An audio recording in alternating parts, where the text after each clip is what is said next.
1 minute.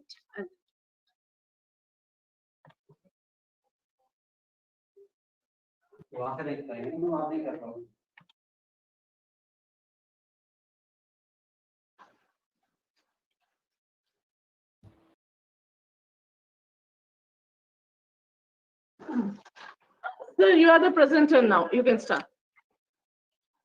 Okay. I think good afternoon and namaste and namaskar to all of you. As I did a context setting yesterday, but the main context was said by our honorable secretary. So I will just do it today quickly.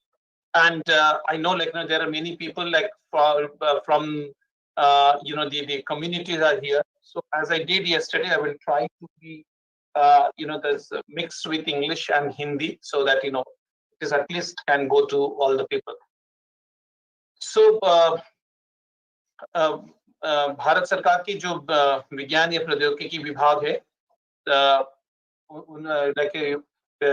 जो DST जो कहा जाता है उनकी इसी division है जो कि हिंदी में समता सशक्तिकरण एवं विकास के लिए विज्ञान प्रभाग है उनके हमारे ये इनिशिएटिव है जिसमें हमारे कोशिश है कि जो साइंस और सोसाइटी के बीच जो सेतु बनाना वो हम कैसे कर सकते हैं और इसको हम वेब क्लिनिक कर रहे हैं क्योंकि जनरली एक वेबिनार होता है जिसमें लोग आके अपनी विचार व्यक्त करते हैं दूसरे लोग सोचते हैं हम इसको एक क्रॉस ब्रिज कोलैबोरेशन के माध्यम बनाना चाहते हैं so that people can come here they speak for the others and then to find it out that what is the problem and how we can find the solutions in the future.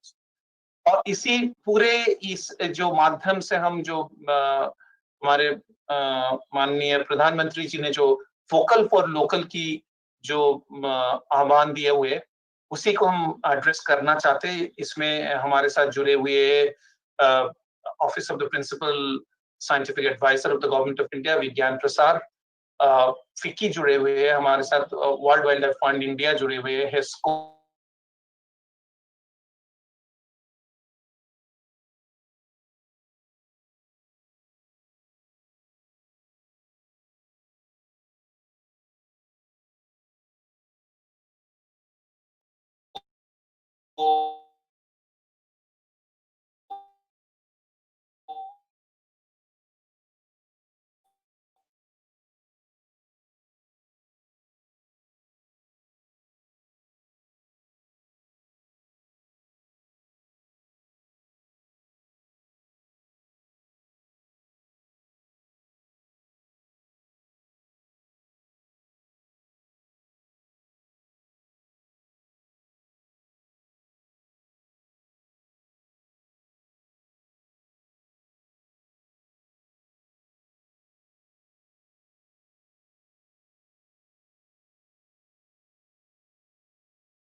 This conference will now be recorded. Of this Ministry of Science and Technology, and for DST it is SEED, और जो कि हमने अभी बताया सशक्तिकरण विकास के लिए विज्ञान प्रभाग जो SEED और इसके वजह से हमने काफी सारे जो रूरल डेवलपमेंट के गवर्नमेंट ऑफ इंडिया का जो प्रोग्राम है जैसे national rural development livelihood missions आजीविका और मनरेगा इसमें काफी सारे जो साइंटिफिक टेक्नोलॉजिकल इनपुट हमने दिया है अभी हमारा जो काम है जो मेन स्ट्रीमिंग हो चुका है अभी उससे आगे जो कि नए जो उभरे हुए जो टेक्नोलॉजी है I'm requesting all the people to please mute your microphone otherwise it becomes it's being watched by a lot of people so it becomes really clear. Please take that much of responsibility to put your microphone off. It's a request. So, जो emerging technology है, इसकी फायदा कैसे लिया जा सकता है? क्योंकि जो अभी आपने देखा है जो हमारे जो अभी पैंडेमिक चल रहा है जो COVID-19, which is really affecting many the citizens, and not only in the health wise but in the socially and the economically that has brought the requirement of our आत्मनिर्भरता और self sufficiency, जो कि हमें challenge दिया है कि हमारे जो टेक्नोलॉजी डेवलपमेंट है, टेक्नोलॉजी हमारे पास काफी है, और जो जो बदलते हुए जो चाहत है समाज के अंदर, इनको कैसे ब्रिज किया जा सकता है, और इसलिए हमने इनको नाम रखा है जो विज्ञान समुदाय सेतु। सो विज्ञान और समाज के बीच कैसे हम ये सेतु बनाया जा सकता है। तो इसमें जो सिस्टमिक गैप है, जैसे कि कम्युनिटी के अंदर और जो समाज के अंदर, जैसे जो नए उभरे हुए जो टेक्नोलॉजी है, इनकी absorption capacity, how we can improve, how we can improve the knowledge updations mechanism of the voluntary organizations, and their experience can bring the research issues to the knowledge organizations. So actually yesterday our secretary told about that we need to develop a sustainable knowledge ecosystem, एक जो ज्ञान विज्ञान की जो ecosystem और जो sustainable development, जो कि सतत विकास है, वो कैसे जो फील्ड लेवल पे वो ला सकते। तो इसके वजह से हमारे जो नॉलेज कैपेसिटी, लाइवलीहुड सिस्टम्स पे, जो वोकल फॉर लोकल की जो बात हो रही है, उससे उन्नति हो सकता है। क्योंकि आपको बहुत लोगों को अभी तक पता है कि जो भारत सरकार ने जो नया ये जो हमारे आत्मनिर्भर भारत की जो मिशन दिया हुआ है, उसमें काफी फिजिकल इंफ्रास्ट्रक्चर की बात किया हुआ है, और हम विश्वास करते हैं कि खाली रास्ता बनाने से नहीं, उस रास्ते को इस्तेमाल करने के लिए आपकी नॉलेज चाहिए, और वो ministry of science and technology की जो मकसद है। And with that the objectives we are organizing this, so that we can bridge this cross bridge collaborations, and we can address the the technology systems and the social infrastructure systems of this Atmanirbhar Bharat. इसका objective हमारे जो है कि science and technology को कैसे समाज के ज्यादातर लोगों की जो आजीविका है, उसकी मान उन्नत किया जा सकता है, कैसे नई टेक्नोलॉजी की फायदा लिया जा सकता है, कैसे जो नॉन गवर्नमेंटल ऑर्गेनाइजेशन कम्युनिटी की जो एसएनटी कैपेसिटी, जो नॉलेज ऑर्गेनाइजेशंस जो कि ज्ञान की साधना करते हैं, उनके साथ मिलाया जा सकता है, कैसे नए आइडिया आ सकता है। इसमें हमें सभी के पास अनुरोध है, जो कि जो समुदाय से जो लोग आए हुए, आपकी कोई भी आइडिया है वो आप हमारे साथ शेयर कर सकते हैं। हम उसको कोशिश करेंगे कि कैसे उसको आगे और आगे ऊपर लिया जा सकता है, और उसमें से कैसे सोशल एंटरप्रेन्योरशिप डेवलप किया जा सकता है, और एकदम ग्रास रूट और ग्रास रूट तक। ये करने के लिए हमने जो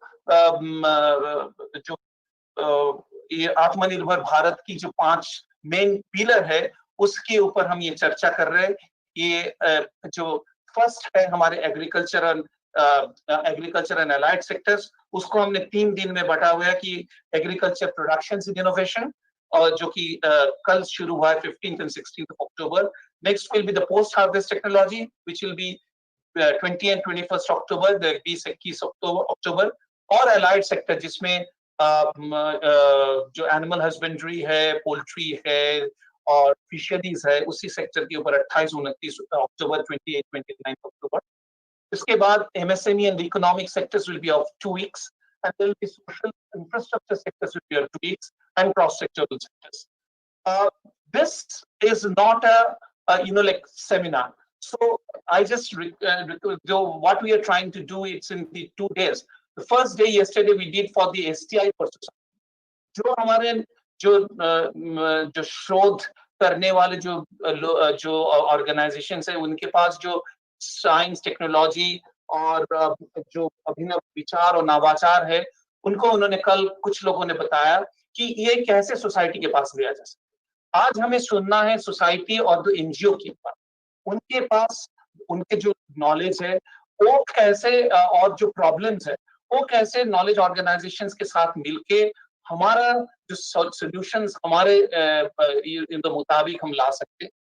And also that many of these NGOs and many of the grassroots innovators also have developed technologies. How in collaborations with the knowledge organizations that can be improved in order to improve it. So in other words, we want to link between the the community and the knowledge institutions, and in between there will be the micro entrepreneurs, NGOs, and the micro entrepreneurs, so that we can really like align the technology as far as the need, जो कि जरूरत है, जरूरत के मुताबिक हम तकनीकी हम ले जा सकते, और जो साइंस और सोसाइटी के अंदर एक सेतु तैयार हो।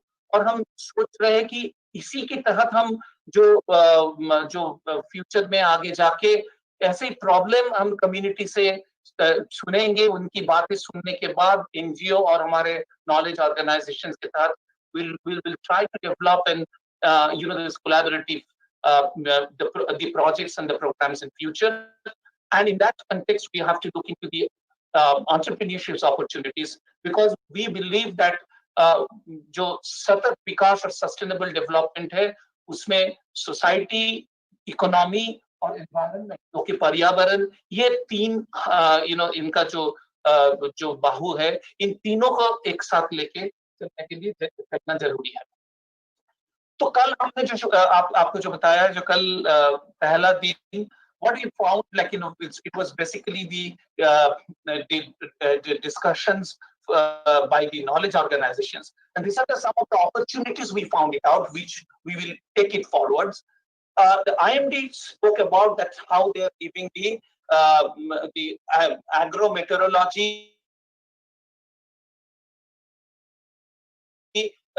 farm forecasting units, जैसे IMD जो हमारे देश की जो भारतीय मेट्रोलॉजिकल डिपार्टमेंट है, डिविजन है जो मिनिस्ट्री ऑफ अर्थ साइंस का, वो कैसे करके, और उससे एक जो निकल कर आया कि इसको कैसे हम एनजीओ स्टेज तक ये जो AMFU और जो एग्रो मेट्रोलॉजिकल फोरकास्टिंग यूनिट को लिया जा सकता है, जिसके फायदा दूर दूर की कम्युनिटी को मिल सकता है।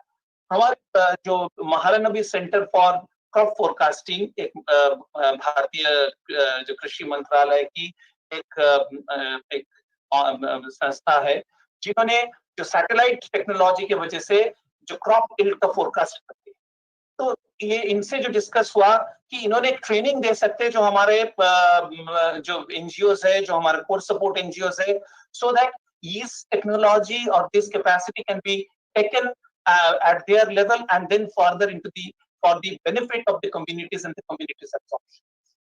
Similarly, we looked into that the MNCFC or the Mahalanobis Center for Crop Forecasting, they work all over the India, like India के सारे राज्य के स्तर पर और डिस्ट्रिक्ट के स्तर पर काम करते। कल हमने ये देखा था कि घुंघरू टेक्नोलॉजी, जिसके वजह से कम्युनिटी को कैसे, जहां सूखा है, जहां पानी उपलब्ध नहीं है, कैसे उपलब्ध हो सकता है। और ICR जो central institute of agriculture engineering ने दिखाया था कि जो स्मॉल जो मार्जिनल फार्मर्स है, उनके लिए उन्होंने कैसे जो मशीन डेवलप करना है। इन तीनों को हम मिला के एक जो हमारे एनजीओ नेटवर्क है, उनके साथ काम कर सकते हैं। तो जो high level of the technology और जो हाई लेवल तो नहीं कहूंगा कि मैं जो नए उभरे हुए जो टेक्नोलॉजी, इनकी जो फायदा हमारे कम्युनिटी और जी उनकी आजीविका की जो एफिशिएंसी वो बढ़ाने के लिए कामयाब होगी। तो we can have this type of we are thinking of this type of aspect. और हमने और भी देखा जो टेक्नोलॉजी ऑर्गेनाइजेशंस जो है, उनमें काफी जो चैलेंजेस है, जो टेक्नोलॉजी तो हम कर लेते, बना लेते, हम इसके प्रोटोटाइप डेवलप कर लेते, लेकिन वो मैन्युफैक्चर करने के लोग, तो ये हमने डिस्कस कर ले कि जैसे फिक्की जैसे ऑर्गेनाइजेशन के साथ मिलकर ये एक बहुत बड़ा जरूरी है, हम टेक्नोलॉजीज को नीचे तक ले जाना चाहिए। सिमिलरली हमने देखा कि काफी सारे जो नॉलेज ऑर्गेनाइजेशंस और इवन बहुत सारे एनजीओस के पास लोकली अवेलेबल टेक्नोलॉजी है, जिसको हम ये जो ISI के पोर्टल जिसके तहत आप जोड़ रहे हैं, उसमें एक नेशनल गैलरी के तौर पे रख सकते, जिससे लोग आके अपनी जो रिक्वायरमेंट है उनके साथ कांटेक्ट कर सकते और इसको आगे दिया जा सकता है। तो ये सब करने के लिए हमने ये जो आज आप जो देख रहे हो, इसमें कुछ लोग तो आप यूट्यूब और फेसबुक के जरिए अपने, लेकिन हमने इसके आपका जो सुझाव है, आपका जो प्रॉब्लम है, आपका आइडिया है, ये डालने के लिए ये जो ISIT पोर्टल में एक कॉर्नर रखा हुआ है, और हम उम्मीद करते हैं कि हर दिन हम जो ये जो चर्चा जो कर रहे हैं, कल हमारे सेक्रेटरी साहब ने जो दिशा दिखाया, this is a matter of आत्मचिंतन, like this is this web clinic can be thought of as an आत्मचिंतन, through which खाली आत्मनिर्भरता नहीं, जिसमें से आत्मविश्वास और आत्मसम्मान भी लाना है जो कम्युनिटी के अंदर। और हमारी जो उम्मीद है कि जो टेक्नोलॉजी जो समाज के ओर जा सकता है, जितनी आसानी से, जितनी जल्दी, तभी ये हम हासिल कर सकते हैं।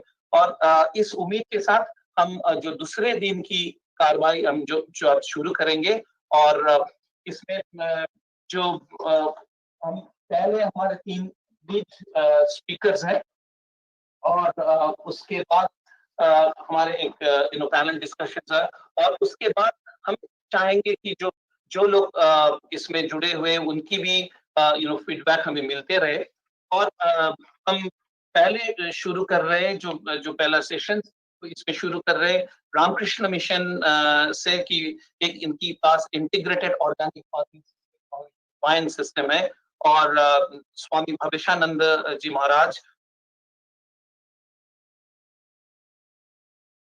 तो उन्होंने जो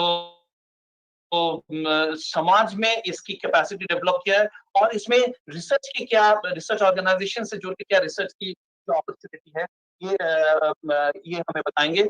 और मैं अनुरोध करता हूं कि स्वामी भवेशानंद महाराज जी यहाँ आप अपना अनुभव हमारे साथ शेयर करें। Thank you very much, and I hope that you will partner with us with this the initiatives we have taken. This is in partnerships. Something we know, we do, and many things we do not know many things, so we have to learn together and grow up together. And this is for the Atmanirbhar Bharat, and this Atmanirbharata, Atmavishwas, and Atmasamman. Dhanyavad. Thank you. Swami Bhavishananda Maharaj. Thank you, Dr. Datta, for your kind invitation to give me the chance to share our ideas with the distinguished participants. So first of all, let us start with a universal prayer. Om Sarve Sukhino Bhavantu, Sarve Santu Niramaya, Sarve Bhadrani Pasyantu, Ma Kaschit Dukkhamatmava. Let all be happy, let all be dignity, let intellect of all be clear and sharp, let none suffers. This is my humble prayer on this auspicious program. First of all, I'd like to convey my thanks and gratitude to Dr. Datta for invitation in this program, and other distinguished panelists and adorable participants. I like to convey my namaskar and Jharkhandi Johar to you all. All of you know this Ramakrishna mission, which has been established by Swami Vivekananda himself with a great vision for the regeneration of Mother India. Bharat का पुनर्जागरण के लिए Ramakrishna mission Swami ji 1897 में प्रतिष्ठा किया था। उनका तो विजन था जो मिडिल इंडिया, सेंट्रल इंडिया, जिसमें हजारीबाग एंड सराउंडिंग एरिया में तो large plot of land acquire करना है, वहाँ पे टेक्निकल इंस्टीट्यूट स्थापन करना है, जिसका माध्यम से अनाज उत्पादन करने का नया तरीका उद्भावन होगा, साथ ही साथ स्किल होगा, साथ ही साथ ये जो इंडियन कल्चर और हेरिटेज है पूरा भारत में इसको प्रचार और प्रसार होगा। तो ये विजन लेकर ही 1927 में, मतलब आज से 92 इयर्स पहले रामकृष्ण मिशन का ये Morabadi branch, Ranchi branch centre, जहाँ से मैं बता रहा हूँ, वो सेंटर एस्टेब्लिश हुआ था। तो कोई भी काम करने के लिए पहले तो बेस, एक तो फाउंडेशन बनाना चाहिए। इसके लिए Ramakrishna Mission is spiritual philanthropy organization. इसके लिए हम लोग स्पिरिचुअल बेस के लिए शुरुआत में हम लोग का shrine Ramakrishna Vivekananda Indian culture जो है हेरिटेज उसका प्रीचिंग, साथ ही साथ हम लोग लाइब्रेरी एंड डिस्पेंसरी से ये आश्रम का गतिविधि शुरुआत हुआ था। हम लोग को मालूम है 1960s में तब बिहार में सुखाड़ हुआ था, भूखमरी हुआ था, तो रामकृष्ण मिशन रिलीफ काम शुरू किए हैं। तो वहाँ पे देखा गांव का गरीबी, बेरोजगार, पलायन, भूखमरी और अशिक्षा, तो देख के सोचा क्या क्या कर सकता है जिसका टिकाऊ समाधान कर सकता है, जिसके लिए भारत हमारा जो गांव आत्मनिर्भर बन सकता है, जिसके मतलब पूरा भारत आत्मनिर्भर बनेगा।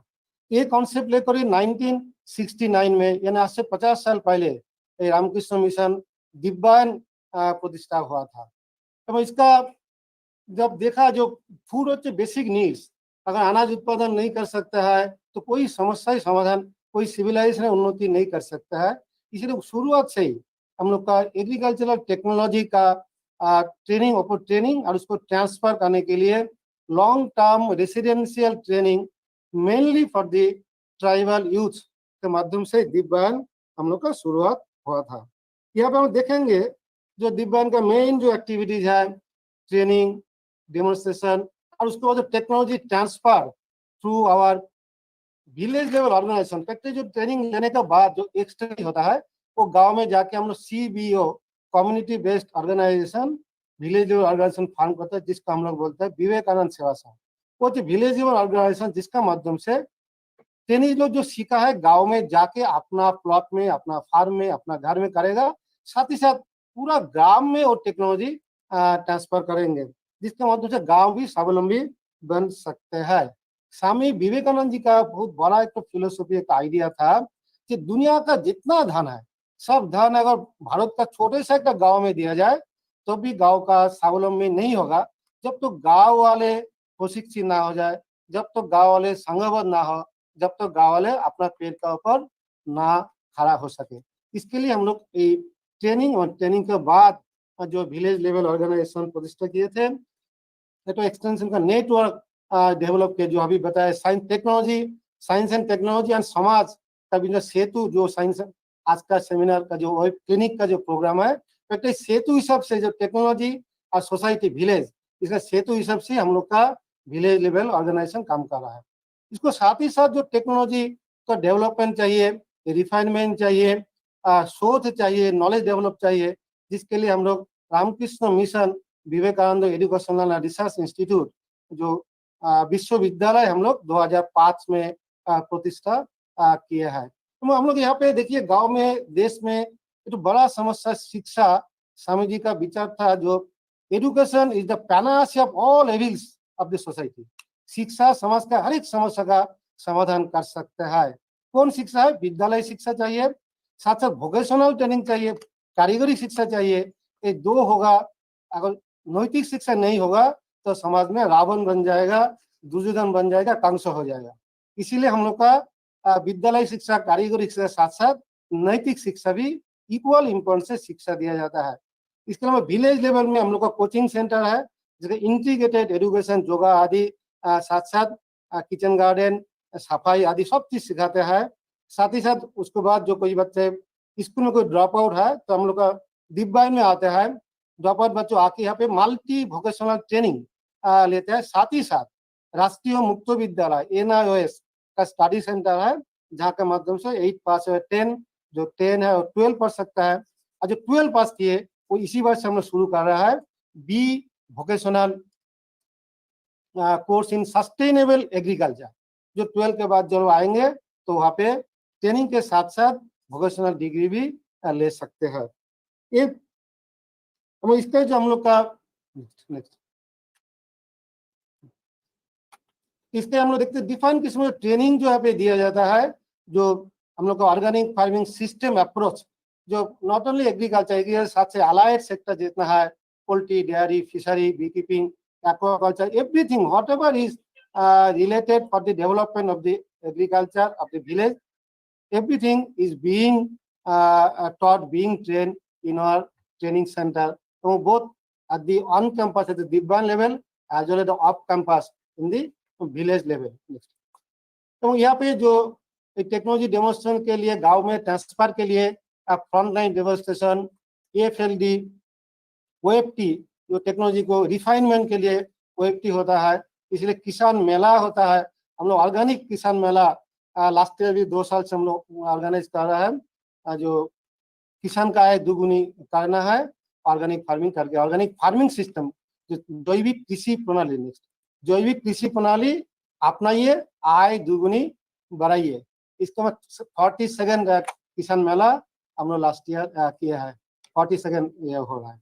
इसको हम लोग यूनिवर्सिटी है, चलिए यूनिवर्सिटी स्वामी जी का जो कॉन्सेप्ट था, जो combining traditional wisdom with modern science and technology, new society will come up and a university will promote this, and you will be very happy to know that this Ramakrishna Mission Morabadi centre या कृषि विज्ञान केंद्र जो है वो भारत का श्रेष्ठ कृषि विज्ञान केंद्र माना जाता है, क्योंकि परपो 3 बार बेस्ट कृषि विज्ञान केंद्र नेशनल लेवल अवार्ड मिला है। तो हम लोग का यूनिवर्सिटी भी जो है, यूनिवर्सिटी में भी NAC का इवैल्यूएशन में हाईएस्ट ग्रेड ये AA+ मिला है। इसलिए सेंटर में स्वामी जी का आशीर्वाद से यहाँ पे बेस्ट कृषि विज्ञान केंद्र और बेस्ट यूनिवर्सिटी जो नॉलेज सेंटर और नॉलेज को डिसिमिनेशन करने के लिए जो कृषि विज्ञान केंद्र है, दिव्यांग है, इसका मतलब एक्सटेंशन फंक्शनरीज है, वो भी हम लोग का देश का सर्वश्रेष्ठ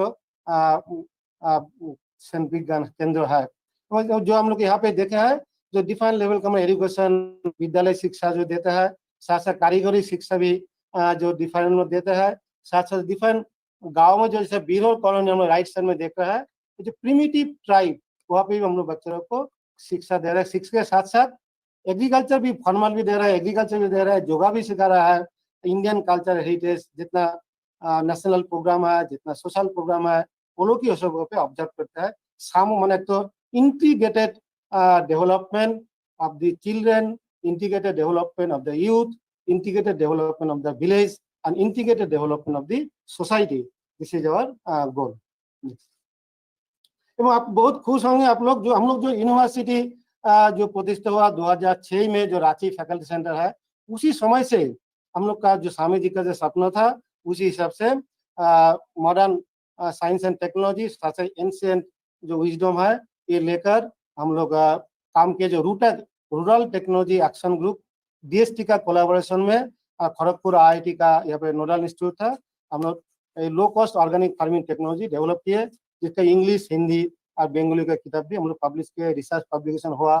जैविक विवेक जैविक कृषि मोबाइल ऐप भी हम लोग डेवलप किए। तो ये टेक्नोलॉजी प्रमोशन के लिए हम लोग दिव्यांग जो है, दिव्यांग पूरा ऑर्गेनिक कैंपस है, झारखंड का फर्स्ट सर्टिफाइड ऑर्गेनिक विलेज हम लोग डेवलप किए।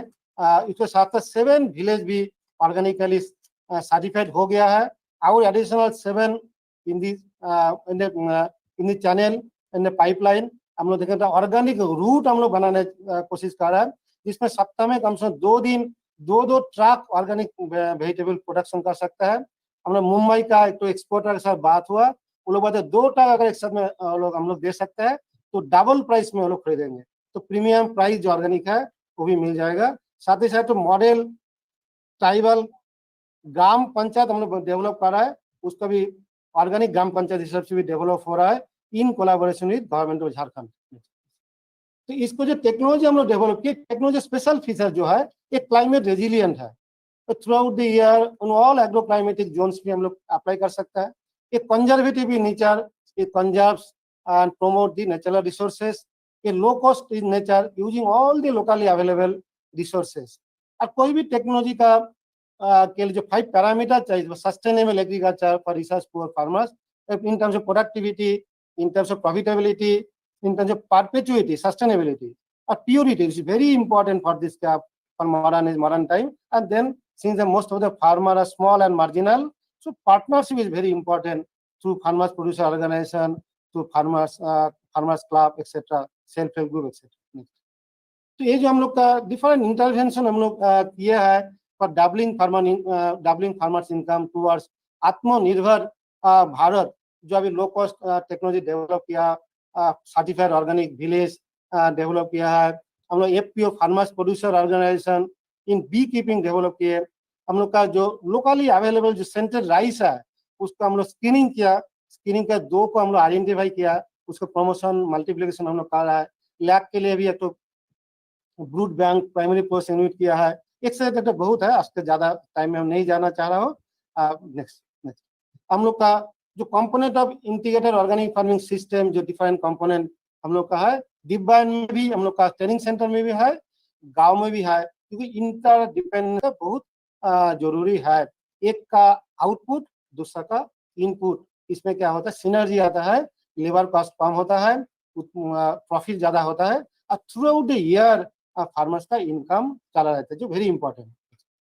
तो हम लोग का टेक्नोलॉजिकल डिफरेंट इंटरवेंशन जो देखेंगे, सॉइल हेल्थ मैनेजमेंट के लिए टेक्नोलॉजी है, सीड ट्रीटमेंट के लिए है, जो वाटर कंजर्वेशन के लिए raised bed furrow irrigation technique है, बायो मिल्चिंग है, जो 10 पानी फॉर पेस्ट कंट्रोल है, मतलब seed to seed, from sowing the seed to harvesting of the seed, अब तो पूरा टेक्नोलॉजी आप तो पोस्ट हार्वेस्ट तक, आपका हार्वेस्टिंग और स्टोरिंग तक पूरा ऑर्गेनिक टेक्नोलॉजी हम लोग डेवलप किए, और उसका जो बताया सो पैकेज डेवलप किया, किताब किया, ट्रेनिंग दिया रहा है, तो गांव में भी एप्लीकेशन हो रहा है, मुझे लार्जली एक्सेप्टेड हो रहा है।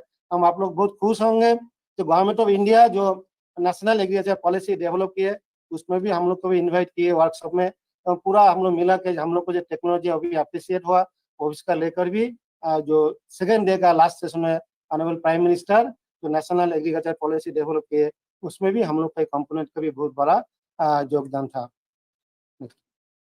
मुझे देखेंगे जो ऑर्गेनिक फूड, बहुत सारी धारणा रहता है ऑर्गेनिक करने से यील्ड कम होता है, यील्ड कम नहीं होता है।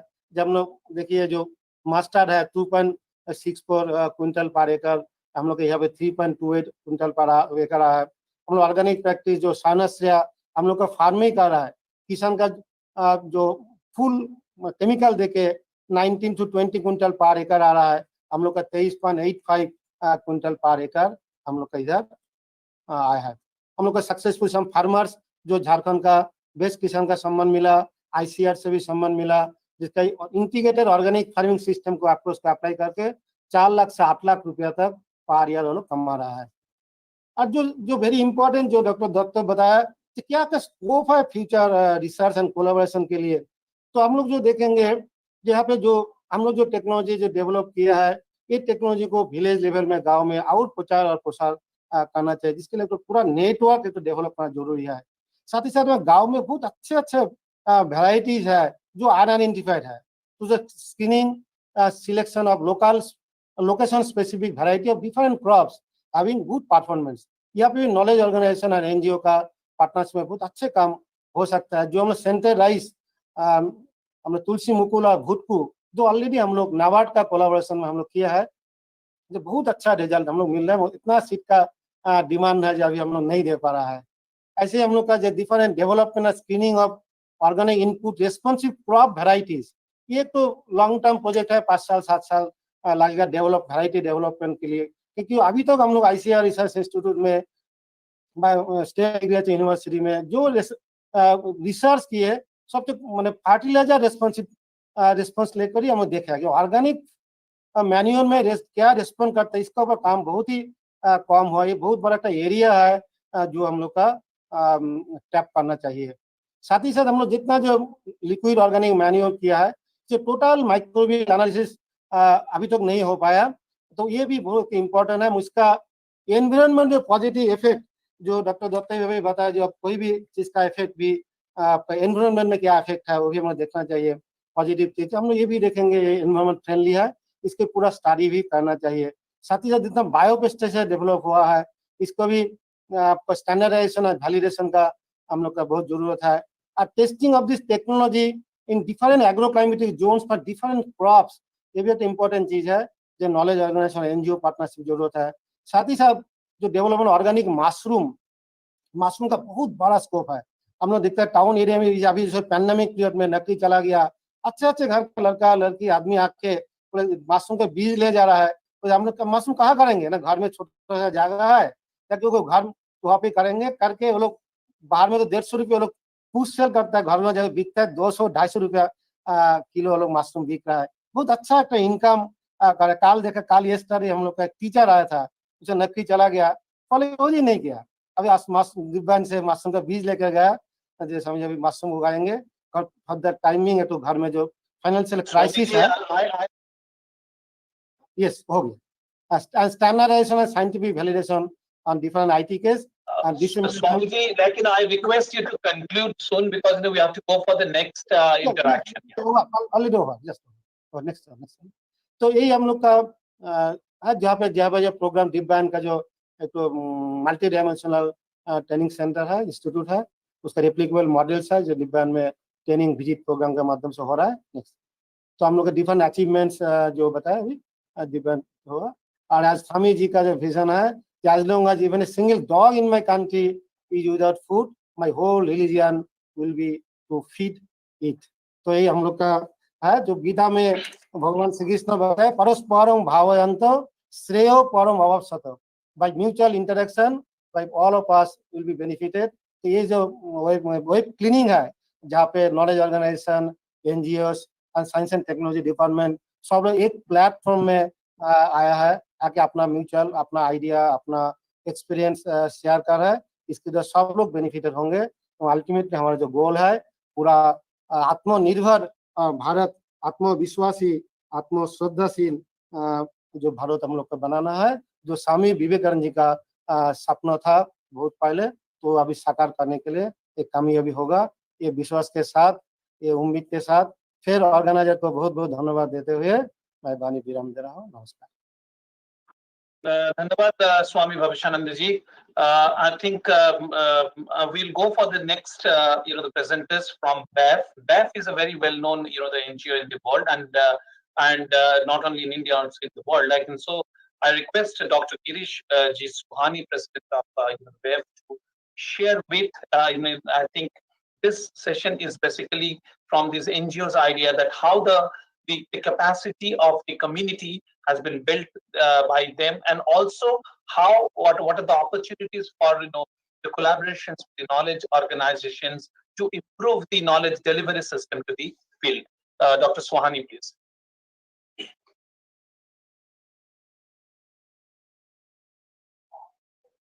Dr. Suhani.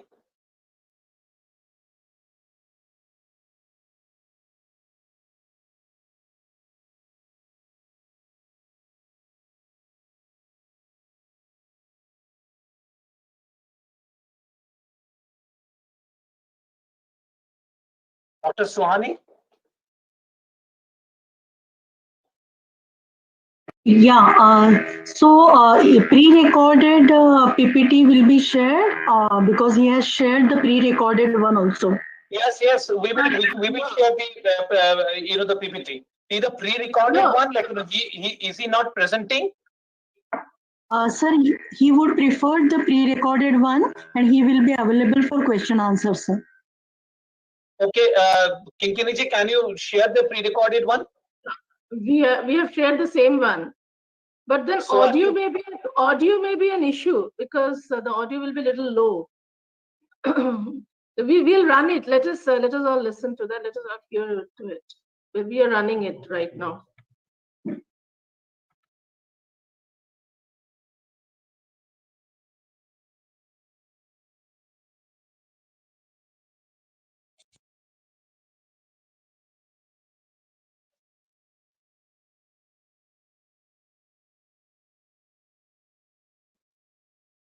Because I think the main issue will be with the bandwidth, because with so many people and from the different places attending, so running it on the web video will be. I request Dr. Suhani, if he's present here online, that Yeah, that would be better. I am there online, but I don't know whether you are not able to hear me, I think. Yeah, we can hear you. We can hear you very well. We can hear you very well. Okay. So I think if you want to use your the PPT, the presentations as a support, we can help in that. That will be good. Sir, the presentation is already. Yeah, the presentation is already on the screen. You can continue talking, sir. Okay. Let me give an overview of what I'm going to talk about. So basically, BIF is an organization which is involved in scientific research as well as in the extension of various technologies for rural development. So we are in a way, operating somewhere in the knowledge organization role and also in the dissemination role. And what I'm going to share is our experience based on that, what we feel are the systemic gaps that are there in this space. So, as we all know, the current ecosystem of knowledge organizations is a very rich ecosystem in India. We have a large number of knowledge institutes, and many of them are having a very high specialization in different domain areas. So, we have a whole range of, in particularly in the agriculture space, there are so many specialized institutes and so many institutes which are working on almost cutting edge technologies on the one hand, as well as applied technologies for the field areas. So next, please. How do you go to the next one? Yeah. Next to this, next one. Next one. Yeah, here. So when we look at this status of the work that is done by these knowledge institutes and its dissemination, we find that there are a number of gaps which probably hinder the transfer of technology and its wide application. One important thing is most of these institutes or the knowledge organizations are focusing on a particular domain area, on a particular well-defined sector or a subsector. And when we are talking of transfer for the field areas, we actually have to have overriding goals and objectives which go beyond the individual domain area, because we are dealing with application of knowledge, and then we have to see what is the context in which the user is going to operate, what is the context in which the technology has to be applied, what are the management systems relating to it, and therefore there have to be overriding goals which get superimposed on individual technologies. And I think if those are not defined, then there is going to be a gap in terms of what gets finally applied at the village level. Another important facet of this is that even though the technology may focus on one thing, for example, it may focus on productivity, or it may focus on aspects of maybe increasing the yields, or it may relate to resilience. But then we have to look at this application of the technology along with so many other things, along with the in the context in which it is there. It has to relate to the management of the technology, it has to relate to the supply chain that makes the technology work, it has to relate to the outputs of the technology and how they can fit into the other the overall farming system of the farmer. And therefore there is a lot of integration that any individual technology has to have with so many others, and there is a lot of interdisciplinary working involved. So the individual institute may be focusing on one domain area, it may be focusing on a technology, but unless there is an integration and interdisciplinarity of that output, the transfer of it cannot become successful and effective. Or if you take the case of a particular set of technologies, now if you are having a particular objective, there is a problem, and to solve that there is a technology. But then let us see, for example, if we are talking about today there is a lot of talk about use of dung. So now the dung can be used in a variety of ways, and if we are saying okay, dung can be converted using microbial methods into producing of biogas, dung can be converted to produce high quality manure, or it can be used to produce fortified manure, it can be used to it can be dewatered, and then the dewatered dung can be used for many products. Now there are a number of technologies just with this one product dung, and then if somebody wants to apply it, it is not possible to have the entire range of options available at one as one delivery. And then it is difficult for that person, that user, to probably choose the right technology for his purpose. And therefore we need to have a system by which technologies that are developed are made available in the form of a one stop delivery. Similarly, whenever technology is made available, there are a lot of operational difficulties that may be faced, and there has to be a very strong way of handholding the user in its after the transfer of the technology. And if that doesn't happen, then the technology can go out of use. We have so many examples of technologies that are developed, but if you look at the dissemination, we find that there is a limitation. Next, please. Then there is this whole so looking at all these gaps and looking at all the in a range of things on which work is going on, one needs to see what type of what are the things that need to be addressed. And we are saying that, okay, on the one side there is knowledge generation, there is knowledge building, there is apex institutes which are working at some very high advanced level on a particular technology. On the other side, we are talking about a space where it is going to be applied. And very often there is a disconnect. And between these two, there is an intermediary space where there have to be an organization, an entity which works in a proper dovetailing of the knowledge generation with its application. And the dovetailing is in the form of packaging the technology properly, in the form of transferring it so that there is a proper adoption of the technology. There has to be proper ways by which feedback is obtained so that the technology development can take place further, and the right management systems have to be put in place. At the same time, in order for a technology to be used, there has to be a very massive capacity building effort that is required, which probably has to be done with the understanding of the context of the user rather than the perspective of the technology developer. So that is a role which has to be done by an intermediary, and therefore it is important to think of the need of a nodal institute which is going to play an intermediary role which covers all these aspects. Let me give two examples to make my points clear. Let us take the example of indigenous cattle breed development. Let us take the example of circular economy. Next, please. Now, if we are looking at indigenous cattle breed development, we have realized, next slide, please. We have realized that, this is something which is an important area of work for the country. We have realized that the majority of the cattle in the country is of indigenous breeds. And we have also realized that the full potential of the breed is not being achieved. Can we go to the next slide, please? So, if we are looking at indigenous breeds, there is a tremendous potential to improve the genetics of it, to bring the productivity of the particular breeds to very high levels. If you look at the exotic breeds today, which are at very high level of productivity, 100 years back, they were at very, very low, at just less than a tenth of where they are now. And that type of transition was possible in 100 years.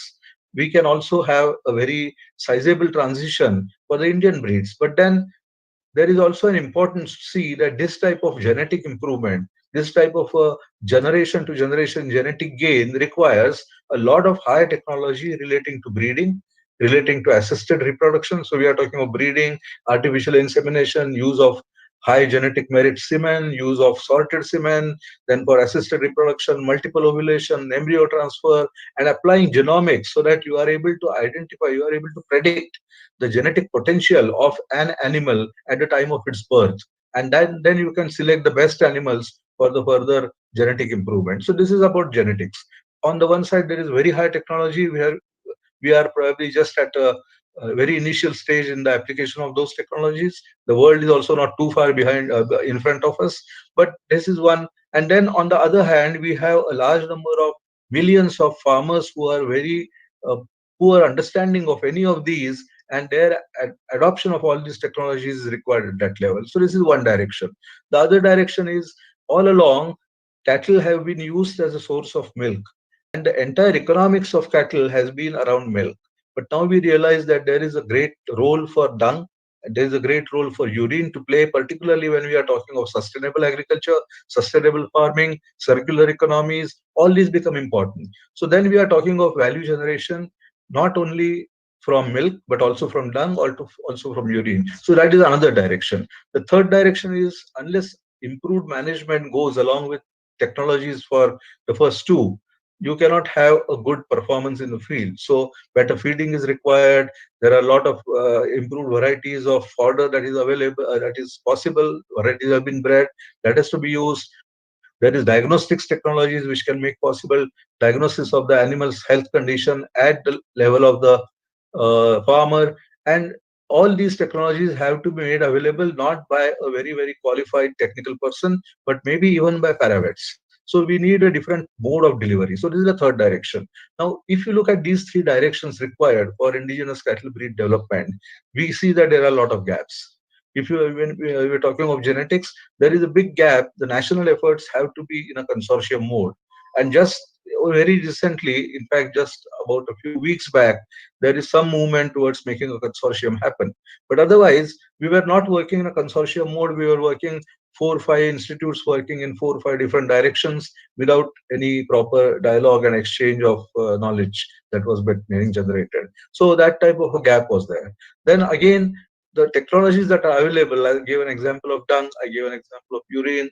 There is not much enough work done to package that technology, to make it available as a choice of options, and then make it available in terms of tools and services which can be used by the farmer. So we need all this, and there is no other institute in the intermediate level who can do all this packaging and take it to the farmer. So we have a lot of individual institutes working on one piece of the technology, but then the putting it all together in the form of a coherent solution to the farmer is not happening. So this is a gap. If you go to the other example I was talking about, the circular rural economy, we realize that for sustainability, and what it means is that if you want to achieve sustainable development goals, sustainability is very important. Resilience is very important. And in order to have sustainability, you need ways to, for example, the directions for the circular rural economy to come of age will be sustainable farm production, and that requires diversification, that requires integration of agroecological practices into farming systems, which is there are two different disciplines. There are, disciplines which don't necessarily talk to each other, and therefore, as a result, the sustainable development goals fall between two stools. Similarly, the other direction that is required for a circular rural economy to happen is to identify and strengthen recycling pathways, recycling of all sorts of resources, recycling of crop residues, recycling of, if you're talking about cattle, then all the dung. The dung is not just a source of as a manure. It can be a very enriched manure. It can become a fortified manure, and it can also become a source for a very different type of production. Methanogenesis can lead to production of biogas, which can be converted into a bio-CNG. So, we are not talking of the lowly old style biogas plant. We are talking of a way by which a technology can make a rural enterprise a block level factory of producing all the fuel requirements, all the requirements of fertilizer in that block. So that type of possibility is there, and that requires strengthening of the recycling pathways. This is just one example. The same thing can be talked about in terms of renewable energy. Similarly, we can have examples of nutrition management. It is the nutrition of the soil, and then the nutrition of the crops, and then the nutrition of the human beings, and the connection of all this, which also brings in circularity. Similarly, various ways for enhancing smallholder production and incomes by identifying green livelihoods. We know that the overriding objective required is to create sufficient opportunities of livelihoods in the rural areas so that you don't have to have migration. We have seen in the pandemic recently that there was a reverse migration, huge reverse migration. Part of it has been set back, but then all of it is not. And there is going to be therefore increasing pressure in the rural areas for creating green livelihoods.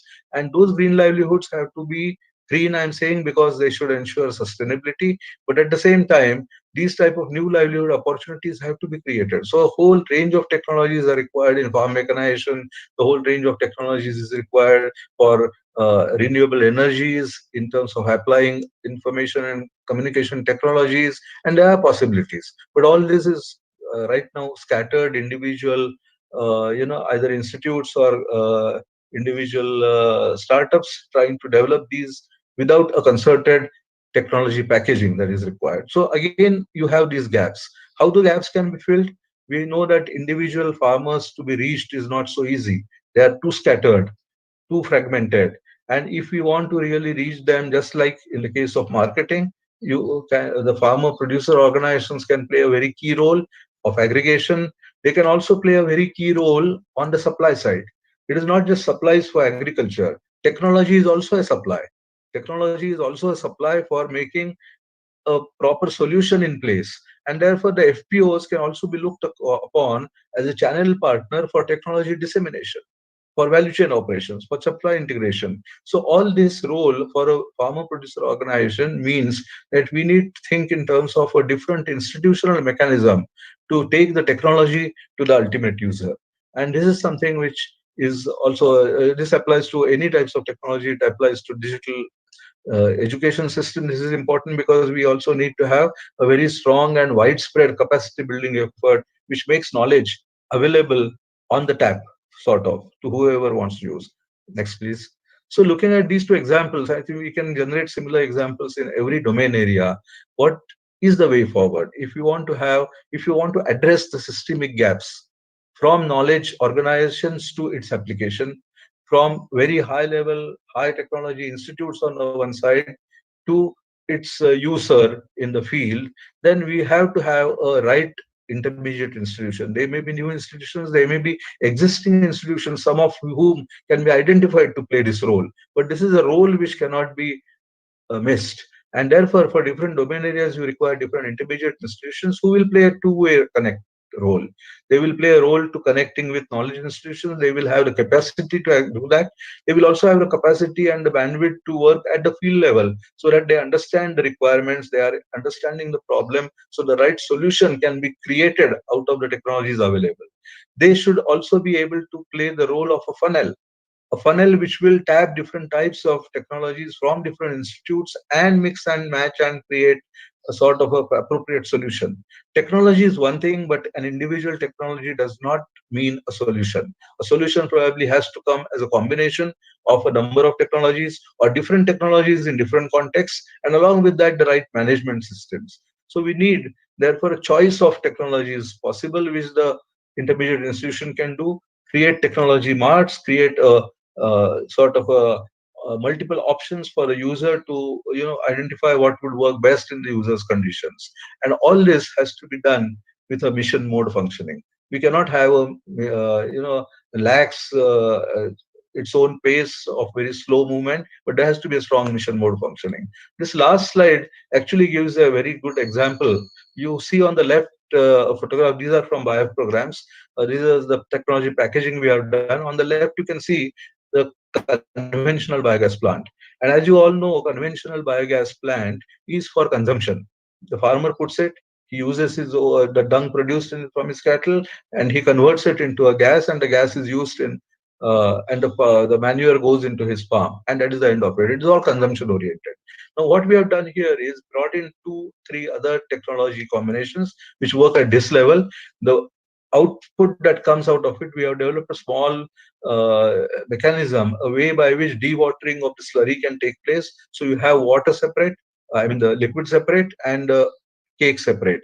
And then the cake can be converted into high quality manure, either by vermicomposting, or it can be added with rock phosphate and phosphate solubilizing bacteria. So you are able to produce phosphate rich organic manure, high quality manure. And the liquid that comes out can be applied as a liquid organic fertilizer, but it can also be used as a substrate for culturing microbes. So it can become a substrate which can produce a very large range of microbial combinations, which can become growth promoters, which can become biopesticides. So a whole range of things are possible.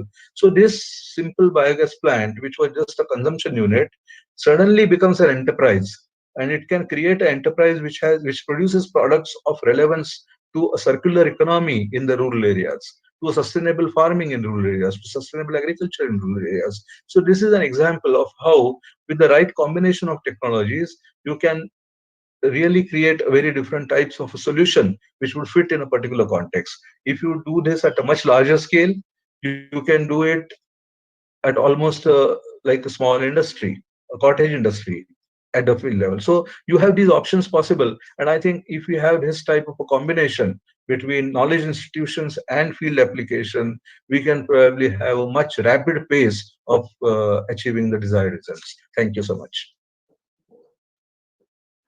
Thank you, Dr. Sohani. I think you have brought it to the systemic point here, and which gives the message that the knowledge organizations should work with the the NGOs and the field level FPOs. So in order to have a better delivery system.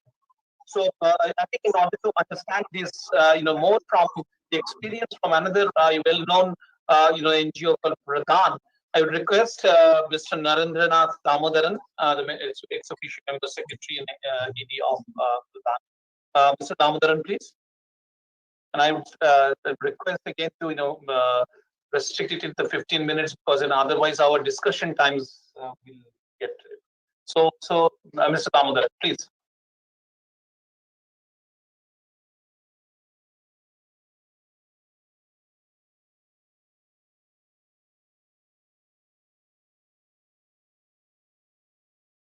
Mr. Damodaran, yeah, can you hear us?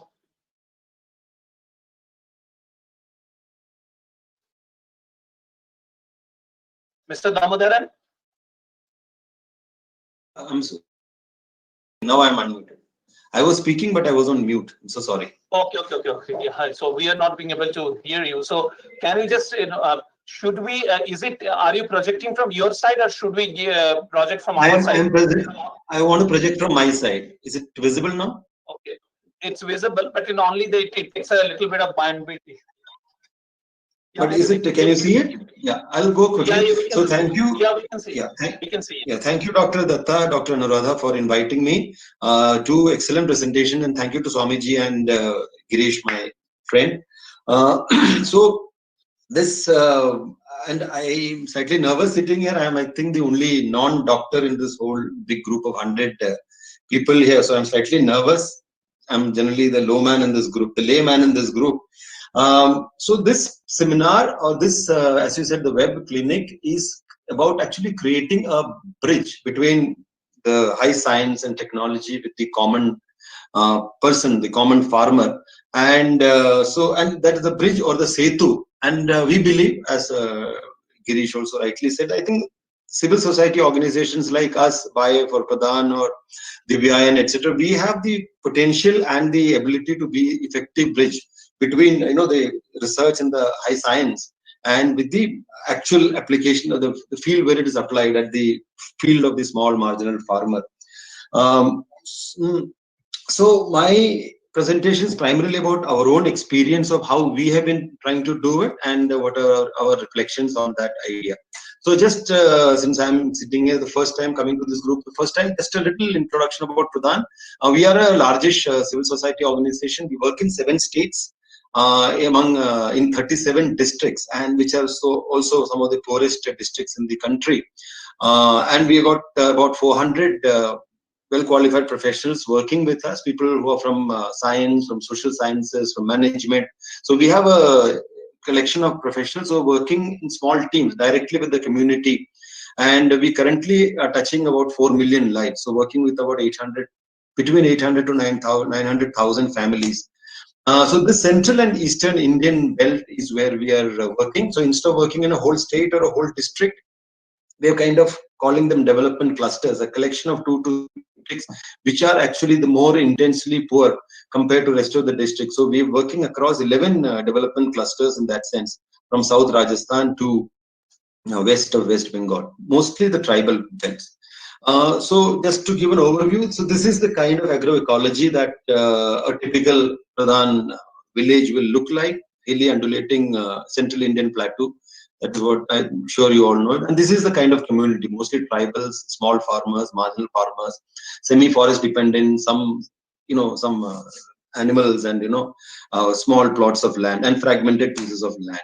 So this is the area which is agroclimatic zone 7, which is the poorest. I would say the majority of Indian poverty, about 65% of the poor people in India reside in these belts, even though these are high resource areas, high rainfall regions, yet very, very poor regions, because primarily these are tribal areas, and 85% of the farmers here are not even small, they're marginal or even landless, and with very, very little income. So this is the kind of community that we are trying to work with, and most of these people are kind of, they half their or 1 foot in the jungle and 1 foot in the farm, and even in the farm also it's kind of half a foot, one could say, because the rest is in migration.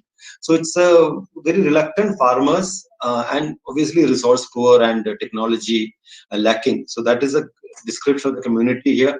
So Pradhan has been working with this group now for about nearly 4 decades, and have been able to innovate a large number of livelihood models, which is a mix of the a lot of technology innovations and adaptation and demystification has gone into working on farm-based livelihoods, natural resource management, tasar sericulture, smallholder poultry rearing, both the broiler rearing as well as the backyard poultry rearing, and small ruminants like goats and sheep, and so we've been working with the kind of livelihood activities which are generally been followed by the communities themselves. So we try to add value, and over a period of 4 to 5 years, we want to kind of increase their incomes to much higher levels, 50% on average across the board, about 50%, but in cases maybe 2 to 3 times as well.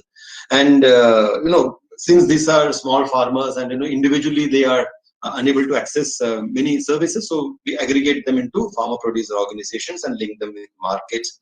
We also work very so where do we get resources from? So we work very closely with the governments in all the states where we work, and we have taken up large-scale partnership projects in order to converge and source a lot of resources from these sarkari programs.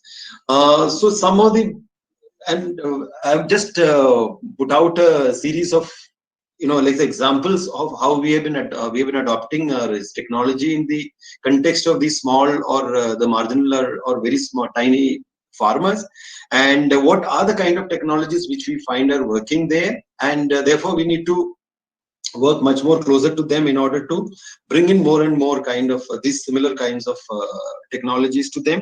And how can scientists and researchers like you all work with these farmers in order to help them with accessing such technology? So this pandemic time, this Kharif planning time was also the pandemic time. So we actually could not reach out to the villagers directly.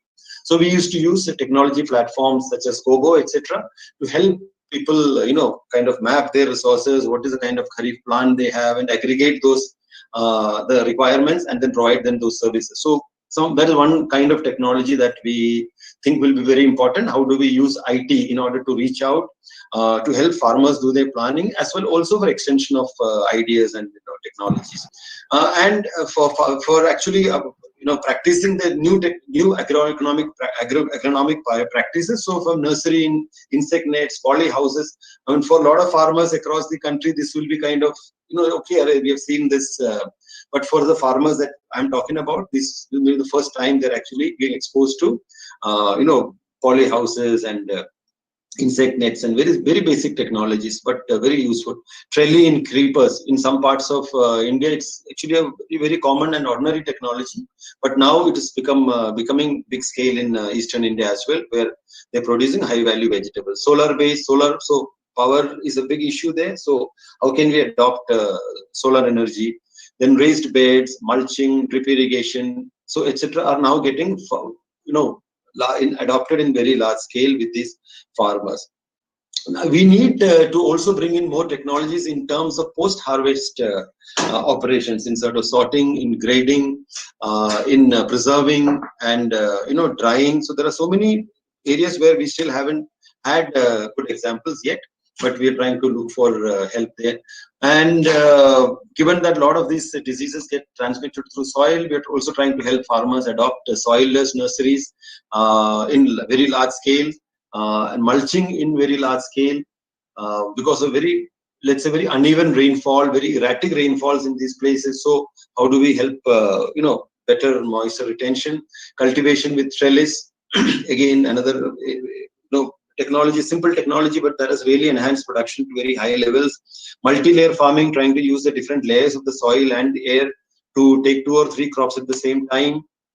Rain shelters, again very commonplace technology in many places in the country, but here we are trying to get small farmers who got very small plots, but how do we enhance the productivity of small plots of land? And excellent results. The farmers are just taking to these technologies like in very large numbers. Hundreds of thousands of them are adopting technologies of this kind, and obviously earning much better incomes. Solar is now being more and more being adopted, but these are expensive setups, so we need to raise resources to do that.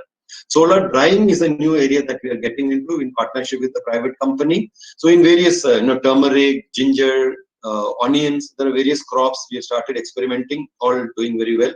So it kind of helps farmers catch a better market. Sorting, grading, all this need to have technology interventions. So in ginger value chain itself, from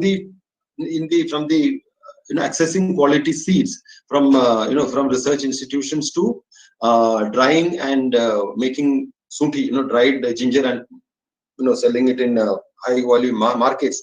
So these are all being done by small, very small nano farmers, one could say, in in districts like Koraput and Kalahandi and Rayagada, etc. in Orissa. So small farmers are now actually getting linked with more advanced technologies and with more markets. I'm sure you have all seen these technologies, but it's a kind of a pleasure for us to see when small farmers in tribal areas start adopting insect nets and poly nets and poly houses and using soil-less farming and raised bed nurseries. So a lot of these technologies now have become commonplace, and they're doing collective nurseries in order to kind of get a scale of economy. So all the women, our farmer groups, and we work with women exclusively through women farmer groups. They all come together and they sing and they kind of do these things together. So it becomes a much more productive and much more efficient way of doing it. And even their family members all get used to it and become part of it. And so these are the kind of agronomic practices they follow, and even in the farm field itself, they use different new kind of training them in adopting new methodologies like in transplantation, and obviously much higher productivities. Similarly, we have a large program in mango horticulture in Jharkhand. Now thousands of hectares of land has been cultivated across last 5 to 10 years, and the ICAR institution, the Research Center for Eastern Region, has been very, very helpful. It was called HARP earlier, now it's called ICAR RCER. They helped us with the new methodology, new varieties, and also new methodologies, which have actually helped enhance the productivity and production, and also even more healthy ways of ripening it and marketing it. And now they're also now we're selling it in much larger markets. Some of it are even getting exported, so it's getting very high prices in the market as well. They come as far as Delhi and Calcutta, etc. So these are some of the pictures from the mango horticulture fields. Jalkund, so in every field, again, this is a technology which we got from ICAR. Small plots, and they're storing water for mango during the dry seasons. Even technologies of pheromones for pheromone trap, etc. So these are all technologies now being used very extensively in our areas. Adopting new machinery. So since most of our farmers are women, how do we get in more women-friendly, gender-friendly machinery? Again, the ICWA has been very helpful, and from other manufacturers also. So we are using multi-crop seed and fertilizer drill in the. This also helps small households where the number of labor is also low. So families can now be far more Atmanirbhar, as it were. Now, so these are kind of some of the examples where, and this is just an assortment of examples. There are many more which time doesn't allow that. So there are many more which we are now wanting to. These are the specific areas in which we would like more participation from research institutions to help us in terms of more user friendly, much more efficient small cold storages and cool chambers. We also want to get a farmer producer organization to get into seed production. So how can we partner with the research institutions in order to get prepare seeds, vegetable nursery with more advanced technologies, mango nurseries, gas ripening, sprinklers, power sprayers, dryer for cabbage and cauliflower, and so on and so forth. Paddy transplanters. Again, families have a huge labor problem. So how do we use paddy transplanters, especially when you talk about this the Ekropadhan, when you say the SRI, etc., it becomes difficult to have, don't have appropriate priority transplanters for such fine operations. So how can we get those? And so on and so forth. So there are, and how do we also become part of more online platforms? We are even contemplating how services in the required by the small farmers can be Uberized. So there could be entrepreneurs in the village who are providing one or the other service. So through an app, if the farmer can consolidate, there's a reach out to different service providers, maybe for seeds or maybe for market linkages or transportation or cold chambers.